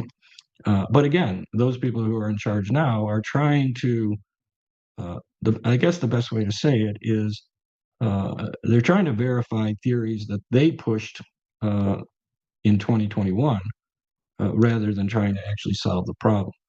All right. So I've got so many other questions, but I got to ask you about this. Is Georgia one of the states that you've actually looked at heavily? Because I've concentrated a lot in Georgia and things that are happening there. Have you spent any time? I wouldn't say as heavily as Michigan, but Georgia's different than Michigan. They actually have different systems. They may actually have something called a voting machine. Yeah. Where people actually select their candidate on a touch screen, where they vote on the actual piece of uses QR codes. We don't do that in Michigan, but they do have different systems that we have. But ultimately, it's still based on the same Lazarus Echo system. That's the framework. Did you know? Yeah, it is a framework. I think that's really important, by the way, that people understand the difference between frameworks, how firmware actually operates inside of the machines that are there. So we'll call them machines because they are machines. And that firmware is different than software, and that firmware can have an influence as well as hardware. But firmware is permanent in the system. It helps the system or the machine work. Did you know that the printers that were used in Georgia largely were programmed, the firmware was programmed in China? The actual firmware. I don't know what printers they used, but that probably makes MBPs. Sense. Yeah. It probably makes sense that happened. I mean, any printer that you have, if you have any type of Dell printer or something like that, I mean, ultimately, you're going to be able to source back the program into China, right? No, not true. Actually, Dell has a whole thing where they make sure that the hardware comes over with the specs of what the machine is capable of doing, and the firmware is actually put into the machine in the United States. Oh, good. So, I mean, there are some things that have radically changed on how we import in computers, even iPhones, by the way. The subsystem, when they go through and upgrade firmware on those machines, are typically done using U.S. sources, even if they're on foreign soil. And there's a process to it, right? So you can actually validate it and document it. Sorry, keywords of things that I know. All right, so there's a person that I don't know if you're familiar with. Are you familiar with Edmundo Rojas?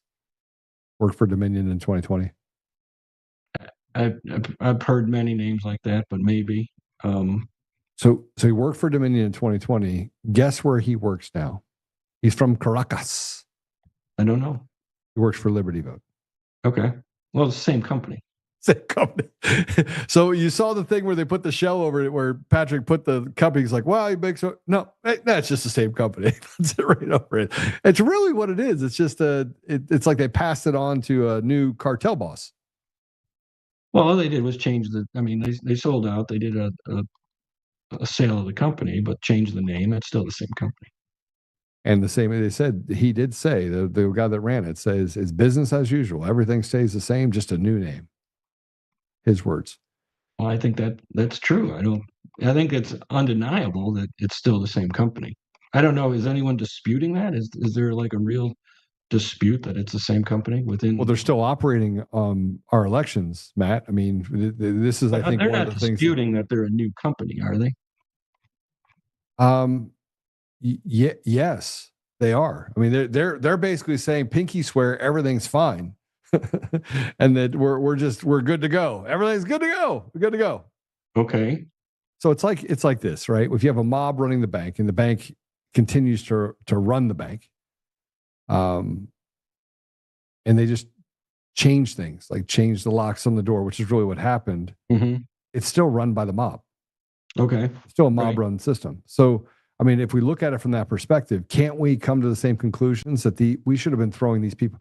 We should have thrown all of them out, right? Handed the election back to the people and say, y'all figure it out. And hand count paper ballots in person, pay your people $100 an hour and move on. Why can't we get to that, Matt? Why is there so much contention? Why have the people not stepped out and said, you know what, this is a rebellion worth fighting. Let's do this. Why? Why have the people not done that? Yeah. It's hard to answer that question. I don't know why the people, I think the people are, generally dissuaded by information they get from the media. The media has largely covered up what happened in 2020. Well, it's a bully pulpit. Yeah. So, people know what they know, and there's not that many people who know what we know. But I sent you a link to a tweet I sent out previously. A tweet that got before the 2024 election. So this is something. I'm sharing it to you guys as here we go. This is new. Go ahead and grab that. Matt, you keep talking about vulnerabilities. I have to, and it drives me nuts. Vernacular drives me as crazy as vernacular drives you. Mm-hmm. Yours is that machines. Just stop talking about machines before I punch you right through the screen.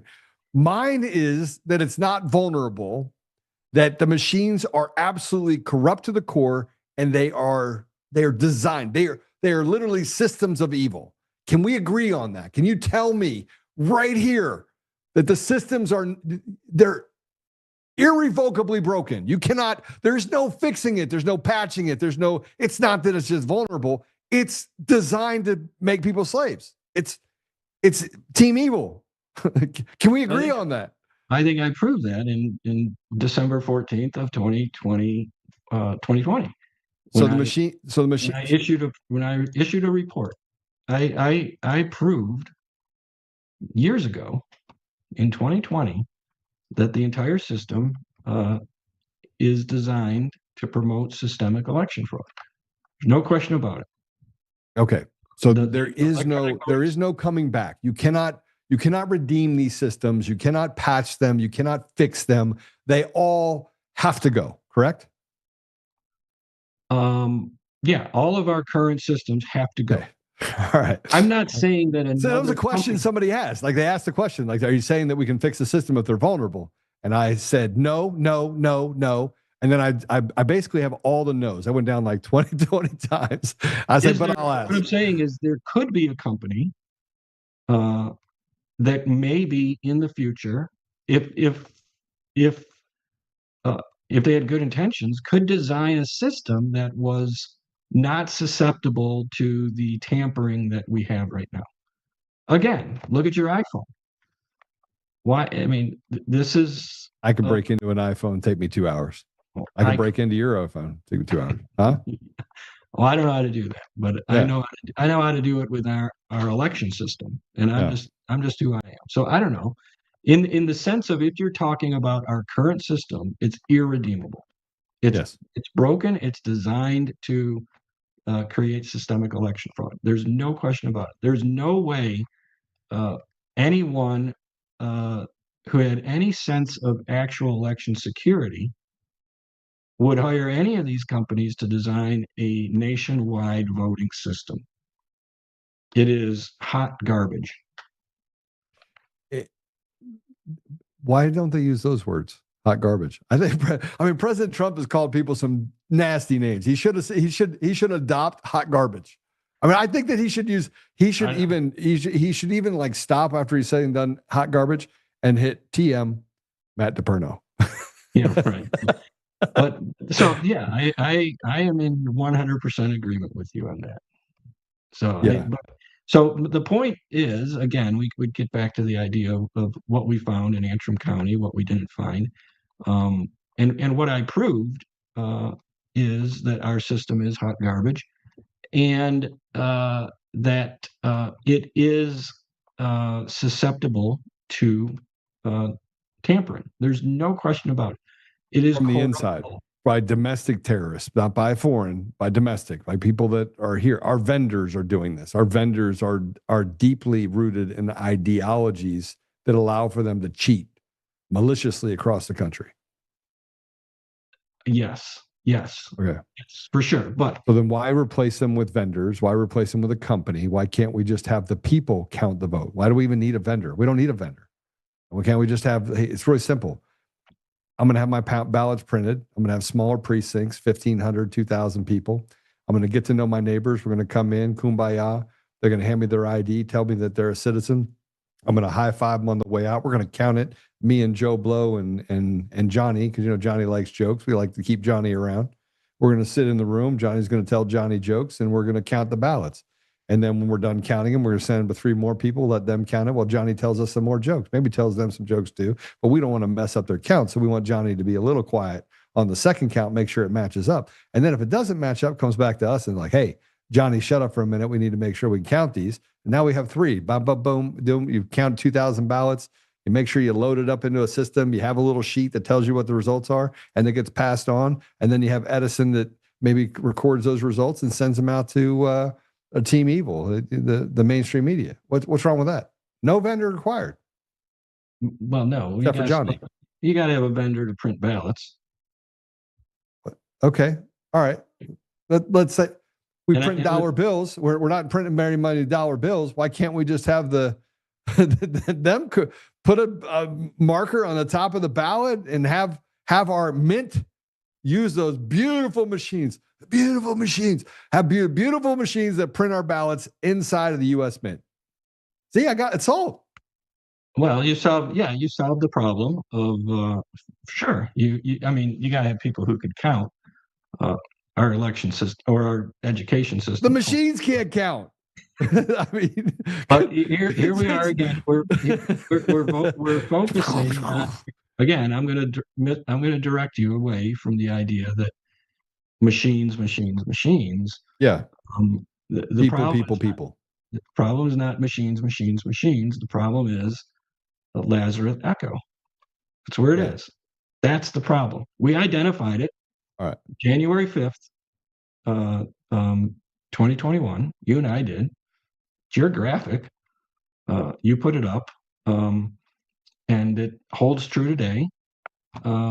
And this is the kind of stuff that,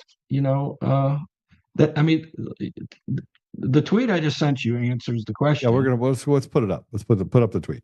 Put it up, please. This was right before the 2024 election.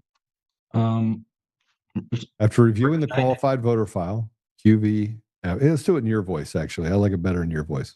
Well, after reviewing the qualified voter file, QVF, of votes, this is in Michigan, actually cast as of yesterday, and these are absentee ballots, as of October 29, 2024, the database identifies 114,545 Michigan voters who have cast 279,113 ballots from multiple addresses across the state. This results in 164,568 excess ballots as of October 29, 2024, just days before the election. And then it goes through one voter ID. It says one person, one voter ID. One voter ID. One person. It's one voter. It's one voter. And you're talking about they overcounted them. So no, these are actual ballots. These are ballots cast. Yeah. If you look, it's from different addresses within the state. And then I was community noted on this. 6.4 million views on this. But if you go down further,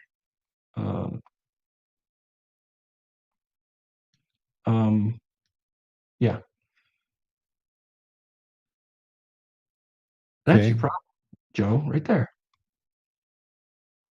Go up a little bit. Let's read this real quick. Reader added context. Laura Trump, Republican National Committee co-chair, stated, "We immediately investigated and have confirmed there was a glitch in the system. These duplicates were not and will not be counted. The image lacks the status column that would show the rejections."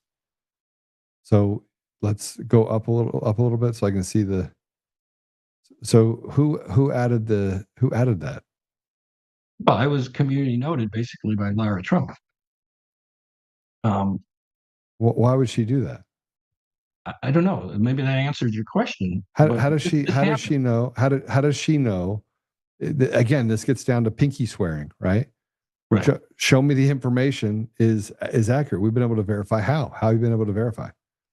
Because I can tell you right now, I sat in rooms with people who were really smart, and not even they could understand the system architecture. I would sit and have a conversation. We sat in many rooms on Jan 5th and 6th and 7th where we would verify information, and they would say something, and I was like, that's just silly. That's not true. And these are smart people, right? But this was real, what I found, what I discovered within the actual system. These were actually ballots cast. There was actually 164,569 excess ballots in the system, counted. And you know what happens to a ballot once it's in the system, right? You can't dig it out. But this actually happened, and that's our problem, is that we're not on the same page, Joe, in terms of who knows how the system architecture works. No, they're the smartest people in the room. They're completely unaffected, and they're on the. I mean, what does Laura Trump know about anything having to do with the system? She wouldn't know what a line of code. She wouldn't know what JSON data is. She wouldn't have any clue what a qualified voter record would be. Right? It would never even happen. You wouldn't. These people are making decisions, and somebody's walking up to them saying, "Dolphins speak, dolphins speak, dolphins speak," and they're like, "Tell me what that means." Well, it means everything's fine. Everything's good. We're not counting the ballots. Okay, good. Thank you. Give me a high five. And then they walk away. That's in essence what you're saying, right? That's what happened. Yeah. Yeah. And then you get community noted by someone that says, "I've got it all figured out."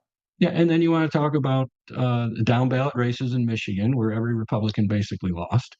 And they lost because of this system. This is the Lazarus Echo system that's in place, that will be in place November of this year. To get to your point, Joe, you and I aren't in the room, are we? We're not in the room because we would wreck it, Ralph. You put me in a room. Every room that you have put me, every room that I have ever been in has resulted in someone being smarter, because I'm like, yeah, that's not how it happened. And then I'm like, ask him this question. Ask him this question. Because our brains work in such a way that we have enough information that we're like, no, that doesn't check, actually. Let's go back and look at how the system is actually run, or how it could run, and where the vulnerabilities could be. Because then that typically then an audit will uncover that. If you start looking at stored procedures, which is what Mark Cook is really good at, or you start looking at rootkits, ways that you can actually have degraded or diminished code that activates, pulls in databases, which is what you're talking about now, by the way. Those are stored procedures to bring in databases that we would find. Mason County, we found those, where you had separate databases of people, and then you just put substitute spaces, and then put it in there, and then they all voted for the people that you want, and you can put any address in there you want because nobody's going to be able to see it or understand what it is until you start digging into it. So in large part, they can't afford to have someone like you or someone like me sitting in a room. They can't afford it because it would wreck it, Ralph. They wouldn't be able to continue. So that's that's what I think in terms of where we sit today. So I don't know where we go from here, but all right. So we went from Smartmatic to Sequoia to Dominion to now Liberty, right? And they keep going down, and we keep passing the baton to a new vendor, right? That is subverting the voice of the American people. And by the way, if you say anything about them, they'll just sue you and use lawfare, and they'll sue you for defamation. And when you attach any individual like Coomer, I mean, what do you think of Coomer, by the way? What do you think of this guy? No, I've never met him. I've only met his attorneys. They sent me a subpoena once. Yeah. And then they didn't go through with it, which is weird. Right. Yeah, they wanted a whole bunch of information. Well, I had said I was going to file a lawsuit in federal court to quash their subpoena, but they never pursued it after that. So I don't. I never met. I'm not in a room with them. I've never met him, but I've only met his or talked to his attorneys. Come on, man. You've seen the same data I've seen, Eric Coomer, and you don't have to say anything disparaging about his character other than he's a Satanist and he's a drug addict, and frankly, he's a really bad guy. About it. I don't know about it. All I can speak to the idea of I've seen data. I know how the system works. I know how it's corrupted. I know how the Democrats cheat in elections. Yeah. And Republicans. And come on, man. Republicans do the same thing. Team evil is not just on one side of the football field. We got team evil stabbing us like Brutus and Judas, right? Well, that's probably why there's never anything done about election fraud, right? Okay. So if you were in the DOJ today, you ran the DOJ, we put you in the seat, you're like, boom, who would you wreck it, Ralph? Who are you going after first? Who are you arresting first? Well, I don't know who I'm arresting first. I know I'm investigating, and I'm investigating the state of Michigan. Okay.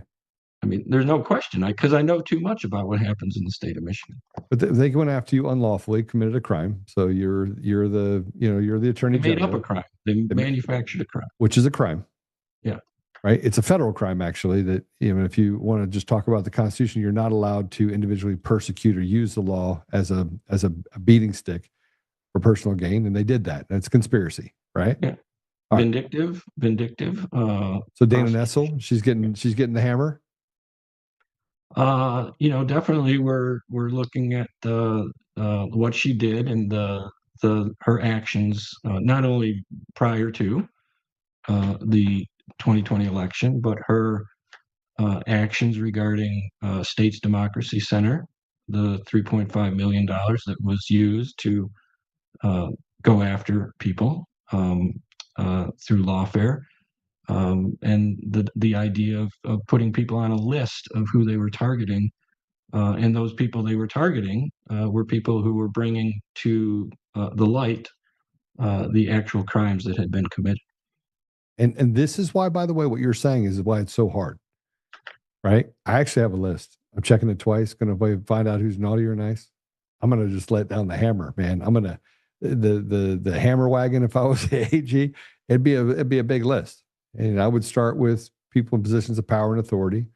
I would go after the people inside of Dominion voting systems. I would charge every single one of them with a crime, every single one of them for subverting the voice of the American people. I would then start arresting other people, and I would just literally it would be Wreck-It Ralph time. I would wreck it Ralph, and I would do it that quickly. And we know that there are judges that are involved that have circumvented things, so I put them on notice that they would be charged with a crime for conspiracy because they're conspiring with other people in order to block access to different systems. And I'm not a lawyer, but I have Grok and I have ChatGPT and I've got LexisNexis and I've asked lots of questions of these systems and I've read a lot of case law. And I promise you, I would find a way to put every one of these little silly you-know-whats in a competent jurisdiction that is not controlled by wicked judges. And then I would go after the judges, and I would literally just start filing lawsuits against judges, and I would file the judge that went after President Trump, and I would find a way to turn over you know what I would do to him? What did they do to Al Capone? I would find a way to Al Capone every crooked judge in the country. I would find a way, man. I would 15, what is it? Is it a 1512 charge? The Enron charge they gave? I think anyone who would ever want to be in those positions wouldn't want to necessarily talk about what they're going to do prior to getting there. I'm talking about it. I mean, there's a 0 chance I'd be attorney general, but I could do something different. I could go right above that. There you go. Right, I could run for president in 2028. Yeah. It's going to take a Julius Caesar moment to get us to a place where we can save our country. It's going to take bold moves, and it's going to take a whole lot of courage and probably a sacrifice of life. President Trump has proven that. And I believe in July of 2025, things drastically changed. President Trump was getting way too much done. And I saw this kind of change. There's just something happened in July of 2025. I can't put my finger on it, but I do see it. And, you know, here's a man that's been fighting for 6 years. Sometimes you put up against the wall. You got to take a break. I'm praying that that's what it was. But we're in 2026 now, and all the chips are on the table. And what can be stolen for one group can be stolen for another. We could be seeing the same thing happen inside the Republican Party, where they're pretty sure of themselves. They're going to win the House and win the Senate. They're sure of it. So there could be negotiating happening behind Team Evil's deal, where they're like, let's make the Republicans win again. Now, while they're doing it, they're stealing down ballots. Nobody's talking about it, right? But there's a high probability that we're dealing with kabuki theater at every level, and they all know. It's like knowing that there's aliens. Like, we all know. You don't have to hide it from us anymore. We got it. Yeah, I mean, I don't know. I don't know what they're dealing with, and I'm not part of any of those behind-the-scenes discussions about anything like that. I just know how the system works. I proved how the system works.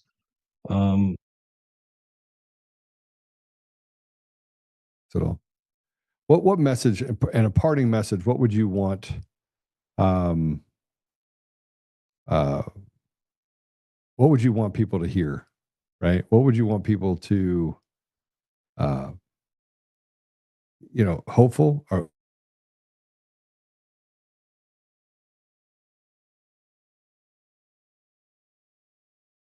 what's next? I need to have you back on again because there's some other stuff that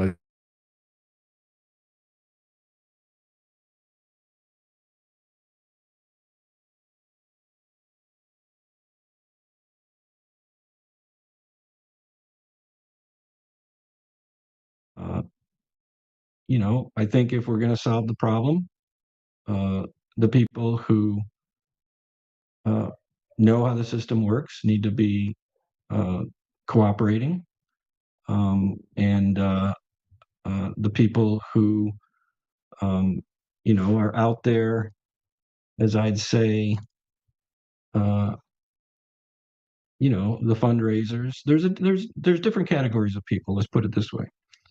So people who concentrate on fundraising, that's what they use election integrity for. There's the experts, right? There's people who actually know what's going on. There's certain people who are influencers within the arena. Then there's the credit takers. Gotta love them. There's a lot of those. And there's the conspiracy entrepreneurs. And the problem is separating those people, separating the chaff from the wheat, as they say. If we're not willing to call out those people who are the credit takers and the conspiracy entrepreneurs and those people, we're never going to solve the problem, because keeping the system the way it is actually makes people money. Yeah, I wouldn't say that it's made me any money. It's cost me quite a bit. And I truly believe that we're in a season right now where we're starting to see it very clearly. I have no patience for people the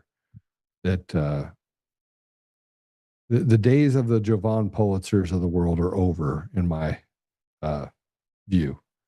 Right? I think that enough people they're done with circus acts. And but at the same time, I see this.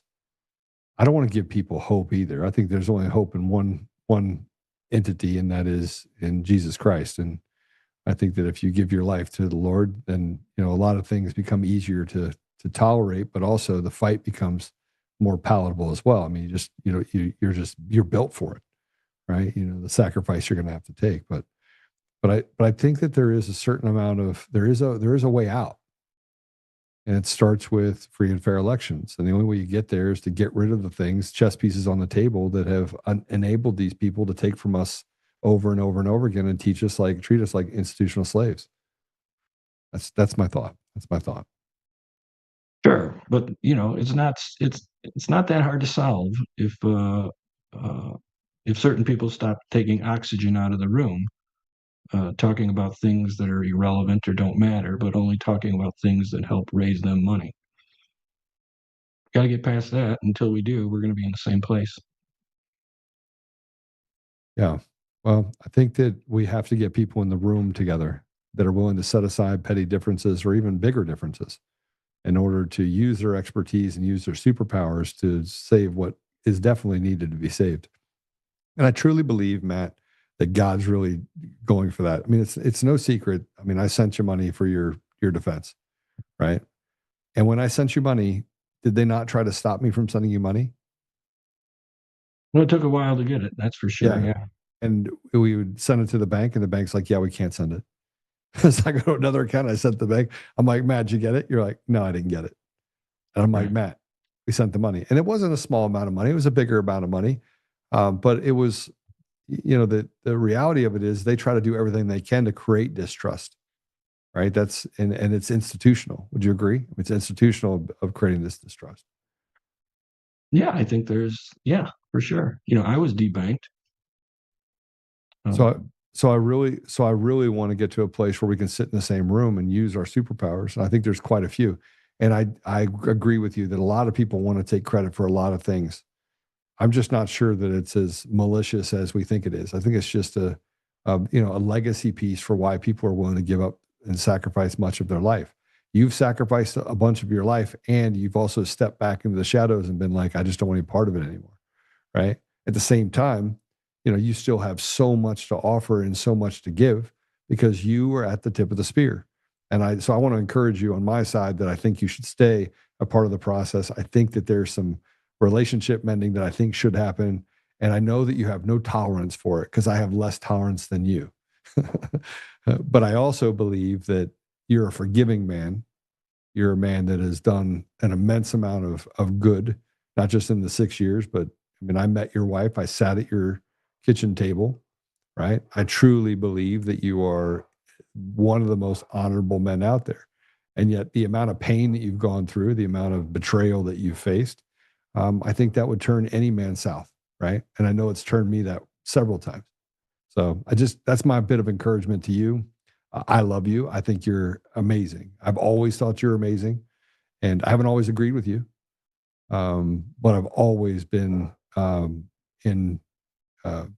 team Matt's place. All right. Well, we met January 5th. We weren't downtown, just so everyone's clear. We weren't down at the Capitol. We were not doing it. We were not going into the Capitol. We were at the State Department when all that stuff was going on. Yeah, and when we left, that's when we realized, because we had no communication inside. We realized Olympus was on fire at that point. Yeah. I got taken from the State Department in a car to the bridge across to Virginia, and I got dropped there. Not across the bridge, on the Washington, D.C. side of the bridge, and had to walk across the bridge to get to my hotel. But they just dumped me. Like, here you go. Good luck. Who dumped you? I don't remember. It was some driver that came around in a car. I think there was a fear. Everyone at that point it became the media set into the frenzy. The sky is falling. The sky is falling. The sky is falling. Yeah. So, all right, brother. I appreciate you very much. There's no words for the gratitude that I have for the relationship that we have, And, I've had conversations with people that you're on opposite sides with. I've told them the same thing. I was like, listen, Matt's a really good dude, and you got to figure out a way to reconcile. So same thing I tell you, I tell them to get into a place where you guys can have that we can use these superpowers. And I think that's what they're afraid of. They're afraid of those superpowers coming together and really just Wreck-It Ralph.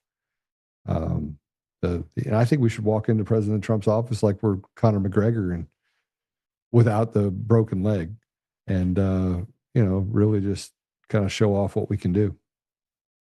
Yeah. Well, if that time comes, let me know. Hey, it might happen. All right, anytime. Have me back on. I would definitely have you back on. There's more questions to be the more things to work. Let's say that. All right. All right. We'll see you. God bless you, brother. Yep. God bless you. Bye.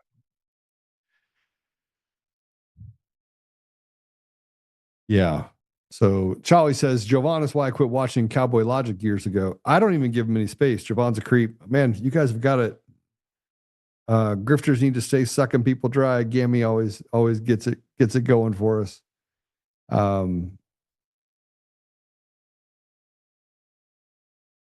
So Jeff goes, DePerno certainly doesn't speak as quick as Kyle Seraphin. Gosh, as informative as it's been ponderously slow. I want to explain something to you. Not everyone is as fast as we are. And when you're going through the process, there are questions to be asked and there'll be answers to be given. And I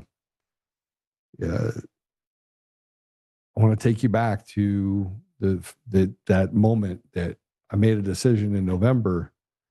Don't feel bad for me. I don't feel bad for me. We all made decisions to get into this fight. And there was a mulling, there was a heating up that happened that we started recognizing there's this justice meter that goes off in people, most good people. But it all started the same way for Matt. He was giving advice on COVID. He was involved in it. And then all of a sudden they're like, well, he obviously is very talented. He has a lot of ability, but he loves two things. He loves his country and he can see the injustice, and he loves the people in his country. And so he was willing to put up the sacrifices. I was willing to do the same thing. And in large part, I think that's why we have you can trace back the committed relationships and the people that are involved in this, and you'll find a large degree of loyalty and that fealty to President Trump, and obviously protecting him. I do wish that there was more recognition that would be given to the people that have stayed consistent in all of this, but we also recognize that everything happens in good time. So we'll do that. I'm going to go through a few other things before I sign off here in a moment. Matt put up a deal on July 23rd, and this has to do with the software glitch problem. So I just want to put this out there because Matt just pointed it out. It says they're doing the software glitch and human error narrative again, and it had to do with John Solomon. Obviously, I've made my statement clear on John Solomon. And look, you don't have to like my opinion. You can think John Solomon is the salt of the earth guy. I don't. I sat in the room with him in 2023 at a Miles Guo deal. And now that I look back at that, I find that, Steve Bannon, Solomon, the John Solomon were there. Two guys that, frankly, I'm not a Bannon fan either. I'm not a fan of anybody that thinks that they can walk around. Look, I'm not a fan of, there's so many people that have taken money from me, stolen from me, lied about me. I could make a list. It's a long list, and they're not people on the left. All right, these are people that say that they're here to help. You could talk about the Sherronna Bishops that did nothing but lie through her freaking ugly ass face. Yeah, I can't stand these people. I can't stand these people. And they are institutionally, academically, and otherwise dishonest to the core. Now they get up and act like they're the Julie Kellys of the world. Another person that frankly gets out and says J6, J6, J6. But look at the fruit of the person and who propped them up.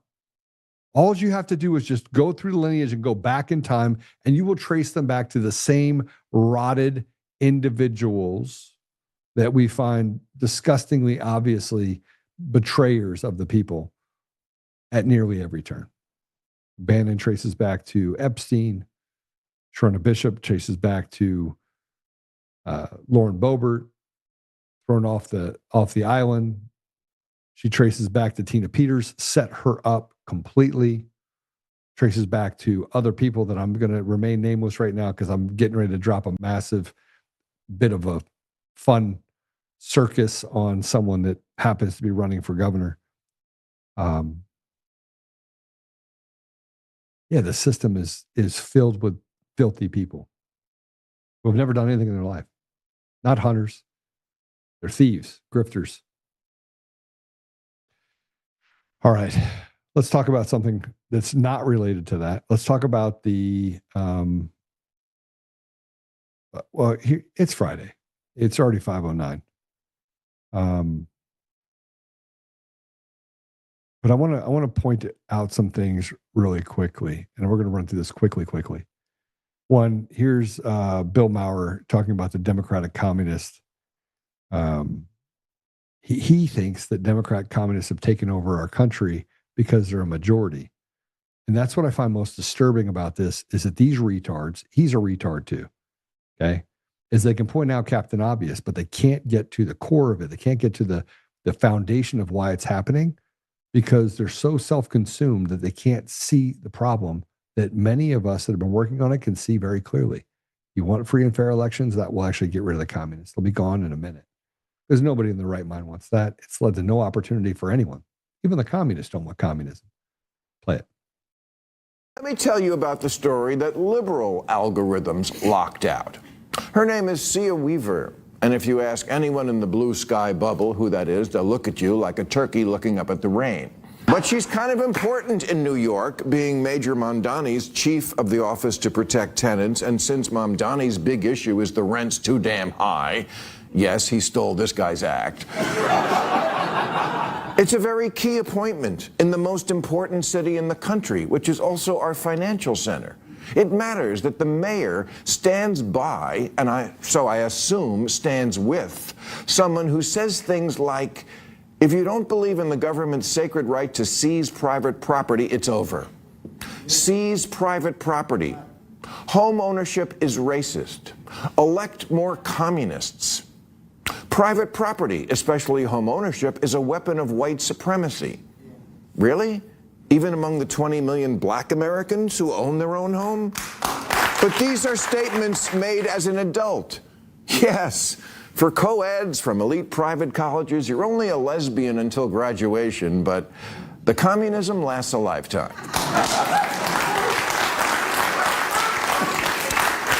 Democrats seem to be having this debate whether or not Mayor Mamdani is a socialist or a democratic socialist. Let me settle it. He's a straight-up communist. How do I know this? Well, I'm reading between the lines when one of his major advisors says, elect more communists. Elect more communists. Elect more communists. I'm not sure he understands how it works, though. He's taking bites at the Communist Party as if it is just grown to this behemoth over 2020 and that people just all of a sudden are flocking to it. It's not true. Stealing of elections down ballots, stealing of elections in every election across the country, putting in ranked choice voting, make it more impossible to see to the bottom of the barrel, making it so gray, so completely and utterly untransparent that you have nothing but trust us, bro, to go on. And what makes matters worse is that the mainstream media decided not to broadcast President Trump getting on his address last Thursday, and yet we did nothing about it. We acted as if that's normal. It's normal. It's not normal. It's not normal that you have people that are in positions of power and authority all over the world that are dictating to the American people what you can and cannot have, what opportunities you can and cannot have available, what kind of education you're allowed to have, what you're allowed to do inside of schools. See, at a very, very, very basic level, they are instituting their 95% rate of extinction on the American people. And they're doing it in such a way that you can't even see it unless you're smart. Problem is most people don't understand by allowing their kids to go into this environment and feed and learn in shark infested waters. There's a large majority of them that won't make it out alive. And of course, you have the other side that's going to say that if you don't adhere to our gender philosophy, if you don't adhere to the fact that global warming will take away your ability to be a parent, more importantly, will do things to your child. And then we will make it impossible for you to do something to defend them. And while many parents are out there talking about the fact that they will stand up and they will protect their children at all costs, it's always at all costs, but at all costs, but don't shame me in the public eye. At all costs, but don't send CPS in to take my child from me so that I look like I did something wrong. At all costs, but an actual fight that might cost you something. That's the problem, is that at all costs means I have a limit and it doesn't end with my life. I had somebody send me a death threat just a few days ago, and they said, "We're coming for your family." To which I responded, "Come for my family, and I will come for every part of your family, and I will start all the way at the top, and I will take out every person in your family." That's how I ended the conversation, and then I wanted to make sure that they read it. Because I don't have that gene in me to forgive someone if they do something to my family. And I am willing to give up everything to protect my family and even my community, even my country. I've already made the decision that my life is nearly half over anyway. Making sure that I'm willing to protect my wife and my children and my children's children and the next generation means too much to me. I've had too good of a life. I've lived 100 lives in just my period of time. It's had fantastic things that I've been able to accomplish, and even the experiences I can't even quantify. I've already done a lot, but I always feel like I've lived multiple lives. I feel okay with whatever the outcome is. I think that's what scares them. I just want to Wreck-It Ralph. I just want to fix things. I just want to make it better. I want my legacy to be about that. And if it ends tomorrow, it's okay. I want to show you this is what is happening in our country while we start to say that we have laws and rules and we're not living in a lawless society, but we really are. And it really leans into you, leans into what you're willing to give up. And I don't think we're willing to give up enough. Most people just want to have life, liberty, pursuit of happiness, but they can feel this pressure of that's just not possible, given the fact that we don't have representative government at any level, and where taxes are getting higher and the regulations are getting more strenuous, and the lack of ability to protect the basic rights under the Constitution has become almost non-existent because our judiciary is so rotted to the core that they can do whatever they want. And when we lean into certain people like the 9 people on the Supreme Court and act as if they are the supreme beings, reality is simple. They are just as flawed and just as corruptible as any other man or woman in the world. When the pressure is put on, they already proved in 2020 what kind of people they were. And more importantly, they proved how they could justify not applying the law to the very thing that should be most sacred to us, and that is protecting the ethos of our country. It is going to get hot because we don't have a choice.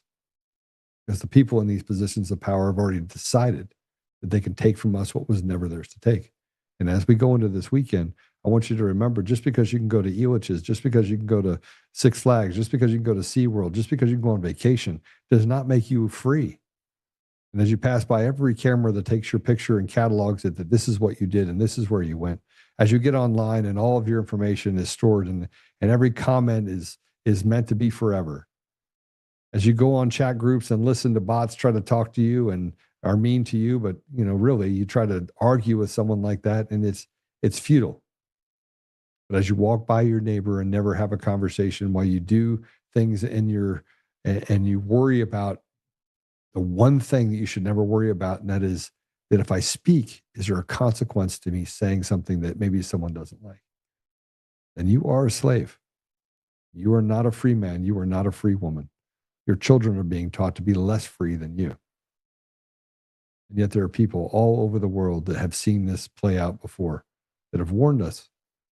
And yet we have no courage and we have no ability to fight back because we're so afraid that we will lose that comfort. We're so weak that we're afraid that we may be called out. It's a problem. So here's a court that ruled against an educator in Oregon who got fired for refuse to put away books affirming traditional two genders to the children. Got fired for it. Now, you normally in a court that this would be his right to do this. Play it. State of Oregon, fired for refusing to put away books affirming traditional gender identities. Out of LA, William Lajeunesse runs down this story. And what have we learned, William? Hello. Hey, Bill, the question now is how is this ruling going to be applied around the country, given how politically correct some schools and teachers are? So the case here was, could a teacher display a book whose title some found offensive? The Ninth Circuit said no. A school counselor did not have a First Amendment right to feature these gender-themed books. He is he, she is she, and Johnny is a walrus about a boy confused about his gender identity. So here's what happened. After a colleague complained, the district said Rod Tice could keep the books in his office provided children could not see or read them. Only a single offended teacher criticized the religious viewpoints of he is he and she is she, and later coordinated a setup to have Rod further disciplined. The setup, a hostile teacher sent in several 8th graders into his office. He allowed them to read the books. It was recorded and the video turned over to the district, which terminated the counselor. He appealed, claiming a First Amendment right to display the materials. 2-1, the court said no. If it's during school hours, and it's during instruction of children or working with children, then the district can decide what is being said and what's not being said. Yes. No, correct. And that's the bottom line. Now, the dissenting judge called out a double standard. Other teachers hung pride flags, Black Lives Matter posters, and displayed LGBTQ literature, but no books on traditional gender identity. Rod Tice was fired from his job, literally fired for expressing biological facts. And when I say expressing, by displaying a book behind him, he wasn't reading it to students. He wasn't compelling anybody to read them. It was just the covers, apparently, that were so offensive. So the two judges favoring the district were appointed by Presidents Obama and Biden. The dissenting judge came up, or dissenting opinion rather, Bill, came from a judge appointed by President Trump. Okay, all right. I'm glad you're on it, William. Thank you. The fact that those people on the air were not more upset about this and didn't look at it from the standard of we're in a fallen world. It's evil. And I want to go back to this if we can. Go all the way to the top. I want to play this Sean Ryan and Tucker discussing evil and the Bible being the truth. I mean, they keep coming out after Tucker Carlson. I'm going to tell you right now, Tucker Carlson's a very good man. He gave it all up to tell the truth. Play it. Everything is a lie. Everything you fucking know is a lie. Everything you think you know, everything in the history books, it's all fucking lies. If there are supernatural forces that are evil acting on people, which there are, and I've experienced them personally, then that's proof of God. It's not faith to me anymore. It's fact. It is 100% fact. So when you look ahead, you became one of the most successful people in this business, amazingly. The Sean Ryan Show is the #1 podcast in the world as of October 2nd, 2024. So there's only one truth. I'm just not really interested in anything else anymore because it's all garbage. It's that, black book right behind you, the Holy Bible. That's the one truth. That's it. Did you know that there were supernatural forces, demons that could act on people? Did you grow up knowing that? Did you think about that? I definitely didn't grow up knowing that. Your wife said that God is always talking to you, but you don't hear it because you're distracted. Do you think that's true? Yeah. Then I let all the praise and all that get to me. The idea that you know stuff that civilians don't know, that's a kind of arrogance and lie. Yeah. And then I think it happened again. I got too wrapped up in it. Sean Ryan's a good man.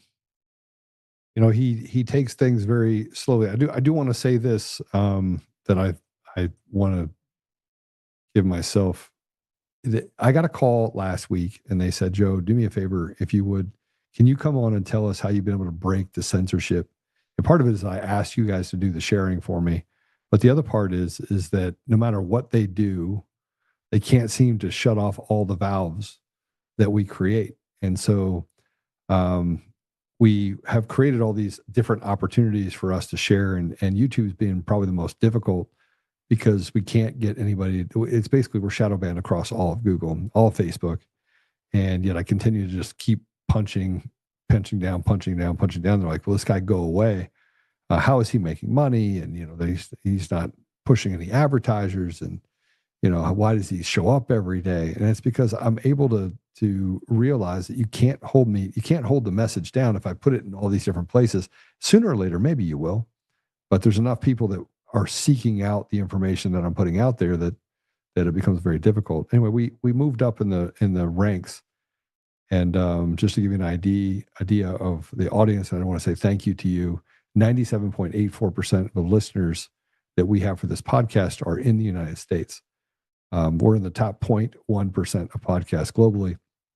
And just to tell you how significant that is, our listen score is a 60, and which is really high. I mean, if you put it up against anyone else that are in those environments, the listen score at 60 is obviously I want it to be higher, and eventually it will be higher. But it's significant. That's a significant number. And so, I'm hoping that I can move it up even further, depending on how long I decide I want to do this podcast. But I want to point out that the amount of evil that's out there that doesn't want me to speak, that doesn't want truth to get out there, and the amount of slander and defamation that I've had to deal with from the mainstream media to people that say they're on our side, down to, look, I had Lara Logan on. Somebody called and told her Joe's a really bad man. So I want to just be really clear. If you can find out why I'm so bad, you could tell me why I'm so bad. I've given over $10 million. And during that time, still donated money to other people. I have been called by really shit people that I'm a bad guy. And I will tell you that I don't cheat on my wife. I don't gamble. I quit drinking. I don't watch porn. I can go down the line of all the things I don't do. I don't do drugs. What else? Is there anything else that I would do? I don't piddle children. I want to crush their face. Yeah, I'm semi-violent. Semi meaning I'm not violent per se, but I'm not afraid of it. I don't mind the fight. And maybe I get angry some. So maybe that's I'm just trying to figure out what my bad habit is. Golf. I say this because so often we find ourselves judging other people. And I only bring that up because of Matt DePerno. We judge other people. We judge people like Stephanie Lambert. We judge people like, David Clements. You let really bad people in the media, leftist trash, truly trashy people, truly because they smile and they just do this and try to create some sort of decorum around themselves that they hold themselves to a high esteem. Behind the scene, they're doing awful things to our children, to our communities, to our country. And I think that's my biggest problem with John Thune and many people like Mitch McConnell. The guy's a walking corpse. Or we can talk about Lindsey Graham, who's now dead. Right? You have people on our side that have betrayed us over and over again, and now now they're good people, right? Or 39 days, Mitch McConnell has been out of the air, and nobody says anything about it. It's like it doesn't exist. Like, well, we can't say anything about Mitch McConnell. Yeah, he's dead. He's brain dead, guys. He doesn't exist. They're going to wait till after, August 3rd. They don't have to have a special election, and then they'll sunset him. Man, it just upsets me. And that leads me to this. So we talked about the fact that you can't actually show books that are absolutely 100% right on, and a rotted judiciary appointed by rotted presidents So let's play this. This is a Democrat mayor and vice mayor of Sacramento, California, were caught on a hot mic. Play it. Have the volume up. We should go over this disruptions thing because if we want to ban somebody in the future, like to actually take them out, you have to point out and specifically say who's being banned. We can't do that. Can't. So I spent my first 6 months going through this. I wanted to give people like probation. Like you can't come.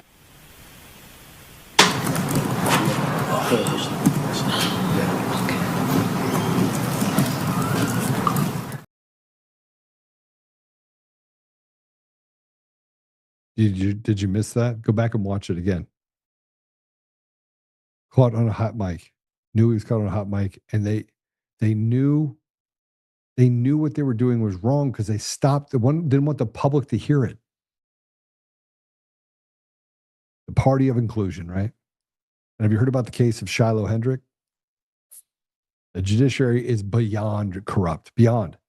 Now, she was using the N-word in reference to a child and a man at a park in Minnesota. Let's go ahead and play it. This is the park video. Did you call him a child? The fuck you talking Did you about? call the child the nigger word? None of your fucking business. It is my own business. You call him a nigger? Okay, why don't you have the balls to say it right now again? Fuck you, nigger. Okay. Nigger. All right, that's what you say.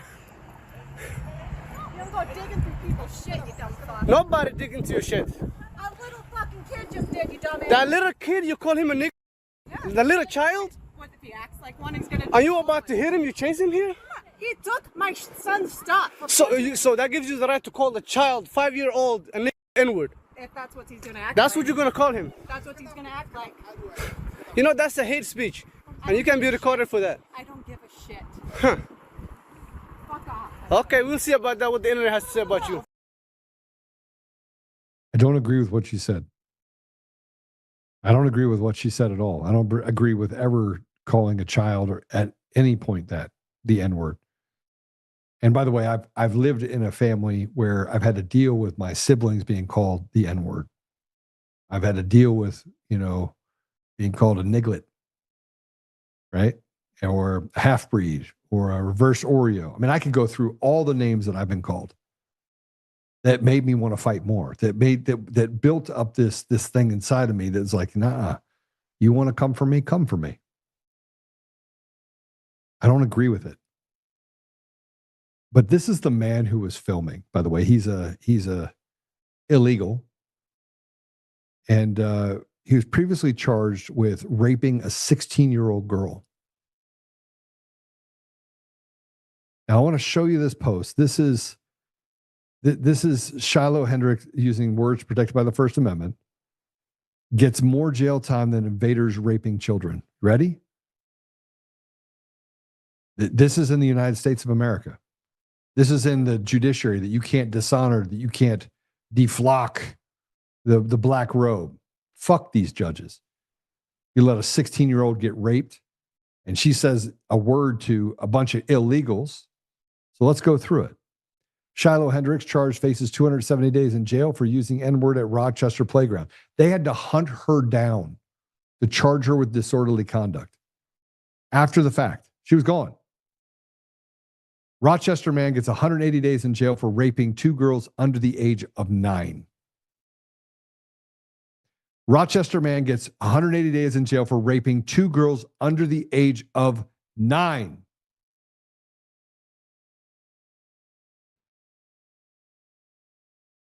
So this is the penalty and conviction. Conviction found guilty of 1 count of misdemeanor disorderly conduct. The jury acquitted her on the 2nd count of disorderly conduct involving the child and found her guilty regarding her confrontation with a black man recorded in the incident. Sentence, $1,000 fine, community service, 200 hours of community service, jail time, 90 days suspended, meaning no immediate jail time, provided she abides by standard probation terms. She protects her child. I don't agree with what she said, but it is covered by the First Amendment. You have a First Amendment right. And the judges literally put another millstone on the chest of an American in favor of an illegal, a foreigner. I don't care, black, white, green, a foreigner who raped a 16-year-old child. She gets charged, doesn't. But we have our First Amendment right. Do we have our Second Amendment right? Oh, no. Yeah, we say it all the time. That's illegal. You can't do it. And then they do it. And then we're surprised that they do it. They don't give a shit about the law. These judges don't care. They don't care. They're above the law. They're ideologically bent to destroy people. Look what they did to the J6ers. 1512 law was found to be unconstitutional by the Supreme Court. You know what they did? They kept every single one of them in jail indefinitely at times until President Trump came in, even though they were found that their case against them, or they recharged them with other crimes just to make sure they could keep them in jail, and then put them on a no bond so they could keep them in jail. This is the American system where you can have people like Eric Coomer, Satanist guys that do awful things to people. You can use lawfare to stop the truth from coming out. You can have social platforms that can censor and do what they've done to not just me, but lots of people. And then you have company or somebody from a company that calls me and says, we want to know how you got past it, Joe. How? And I was like, why would I give you my secrets? This is what we deal with. This is what we deal with. You don't have a First Amendment right. You don't have a Second Amendment right. States can treat you as an institutional slave. They can put flock cameras on every corner, come to you and say, we know who you are. They use people that have immunity to act with impunity. And we just sit back and we take it. Remember, we had a rebellion over a two pence tax on tea. And here we are being treated like slaves, and we sit here, we take it. And we watch as the retarded in government, freaking retarded people, tell us that we get to tell you, sit down, slave. Trust us, bro. Here's the system, and here's the vendors, and here's hundreds of millions of dollars, and here's private equity getting in the middle of it, and here's Soros. And we can watch as people do harm to our communities and to our country. And we watch it just wither away. Hoping we can just hold on to something, just something in the middle. Well, these pieces of trash, these evil, evil people take from us the very essence of who we are as Americans. Yeah, I think the time's up. And here's Shiloh's lawyer talking about the judge in this case. Play it. So we're going to appeal it. We will appeal it. We have so many appellate issues, I don't even know where to begin. Judges screaming at me during the trial. Judges interrupting me every time I want to make a record. Judge says to me, Mr. Corrales, you keep wanting to make a record after I ruled. This is crazy. Most rulings during a trial by a judge are made during the trial. And then when you take a break, you make a record, right? You take a break, you make a record. I kept asking. If you're in there and you watch the trial, I kept asking, I need to make a record. I need to make a record. She'd get upset, run in the back. Get upset, run in the back. Your Honor, I need to make a record. It started piling up. All these objections started piling up. Your Honor, I need to make a record. I need to make a record. She'd run in the back. I'm like, Judge, we got to make a record. This is insane. This isn't law. This is a circus. This is monkey court. This is nuts. Monkey court. This is nuts. By the way, guys, get me that lawyer. I want him on. This is a lawyer. The same monkey court that we had in Denver with Marie Avery Moses and Antifa marched, put a sign up, said she'd burn down the country if the creep that died up in Minnesota was her kid. These are disgusting, treasonous traitors that we have inside these black robes. Tell us that they can take from us whatever they want. And I keep looking for a good judge to do the right thing. And I haven't found one yet. Not in Colorado, not in Minnesota. He's like, this is crazy. This isn't a real courtroom. And by the way, he can get in trouble for what he said. They're going to go after him. So make sure we have that judge on, okay? Or that attorney on. I want to have him on. Find him. Reach out to him. I want to have him on. This is as disgusting as you can see. Now, I want to point something else out. They tried to keep the judge's name out of the record. Tried to keep it out of the record. Imagine being a judge and you get to hide. You get to hide. You don't have to like what she said. I don't like what she said. But you know what? It's the same as somebody calling me a cracker. Same as somebody calling me a reverse Oreo. Same as somebody used to, the comments that used to say, hey, you're Joe, you're a little light skinned to be picking cotton. I used to get it all. You know what most of them were from? Most of them were from the Democrat side. Most of them. I'm disgusted by what our country has become because we've let it happen. That judge should have been run out, but that judge has immunity in a place that's been captured by fake, fraudulent elections. That's why those pieces of trash are on there. Strip away the immunity, get rid of the judges, and make sure we can get our country back, or we're heading towards a war. And by the way, my war is not with my Democrat neighbor. My war is with the people that are in office that have done horrible things, unspeakable things to the American people. That's the reality. And I'm not the only one that thinks this. Most people think this. All right, let's pray it out. Apple Podcasts, Google Podcasts, Spotify, Pandora, iHeartRadio, tune in and more. We've gone for 2.5 hours, the longest we've gone in a long time. Had a lot to say. Make sure that you share. You're the ones that actually dictate. This is a little bit of a long show. Yeah. Whew. 90 days for a misdemeanor count, but let out rapists or felony counts after 100 days. And by the way, that was illegal that they let out. Just want to point that out. And don't talk about my black brothers and sisters that are Americans, because they're actually left. They get stepped over too. Yeah, you want to know where the animals come from? You want to know why crime's down? It's not because Kash Patel is anything other than just a Kardashian. It's because ICE came in and got rid of a lot of criminals and drew it under the ground. They're like, man, I don't want to commit a crime because I'll get thrown out of the country.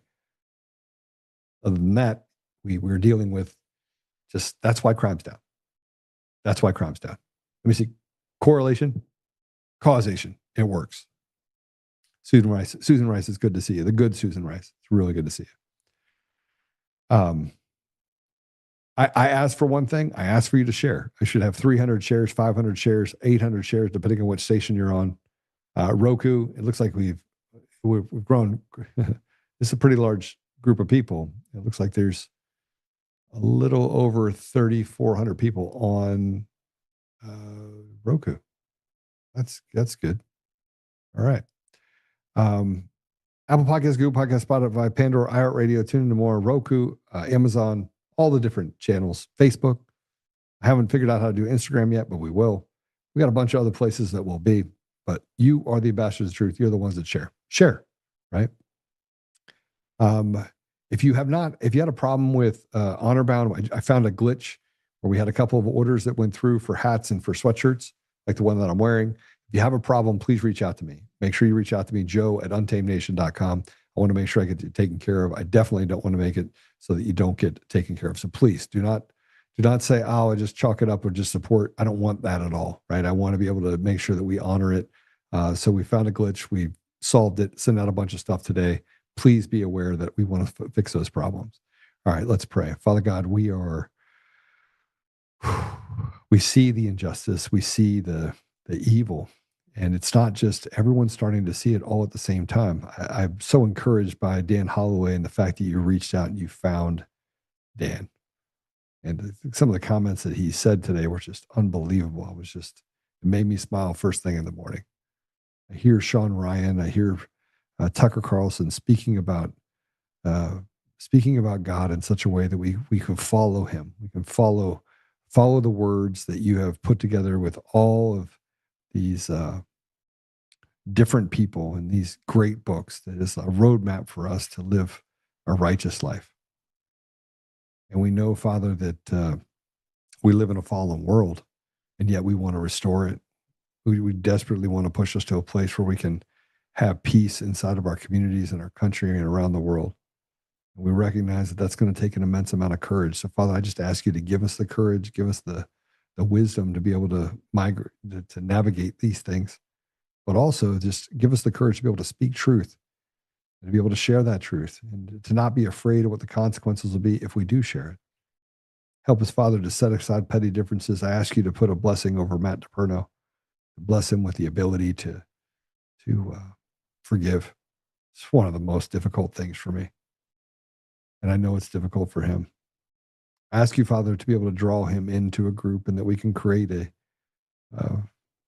group of people that can really seek to change the direction of our country for the good and eliminate this evil, eliminate these people that wearing black robes that have done horrible things to our communities and to our country. Father, we know that we are in a perilous time, and we know that there are a lot of things to happen over the next 6, 9, 12 months. And we know that it's going to take quite a bit of sacrifice, but we ask you, Father, for protection. We ask you for wisdom. We ask you for courage and strength, and to give us the tools, all the tools that we need in order to overcome these evil, demonic people. Well, I'm grateful again for just all that you've done in my life. And I'm grateful for the things you've done in other people's lives. And I ask you, Father, to bring people to a place of not hope, but of commitment. And that, one way or another, it'll always work out, and that you'll see us through to whatever pathway we need to be on. I say these things, Father, humbly in Jesus' name. Amen. All right. We end each show with a prayer. Color revolution, but Jesus, keep her head on straight. I agree. Please do. Sweatshirt. It's 115 here. Where are you at? It's cold. It's hot here too. I'm just inside, and I like to keep the temperature like 70, 69. Okay, I'm lying. 69. All right. Have a great evening. And I'll see you on Monday. Have a great weekend. Just have an amazing weekend, right? And tell someone that you love them. Start there. I love you. Take care.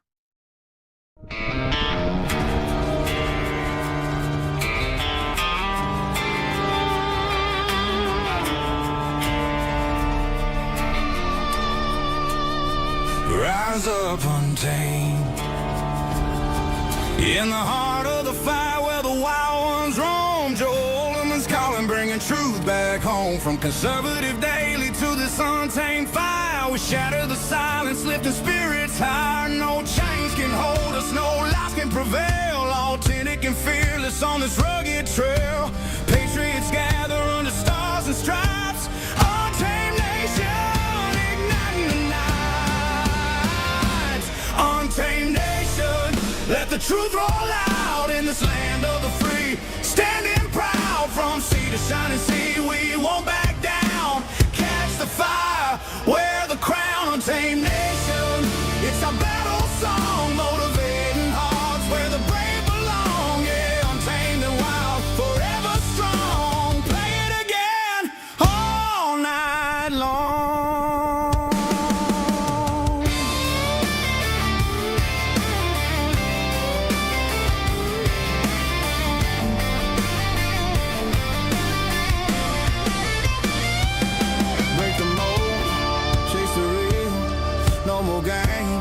Time to heal.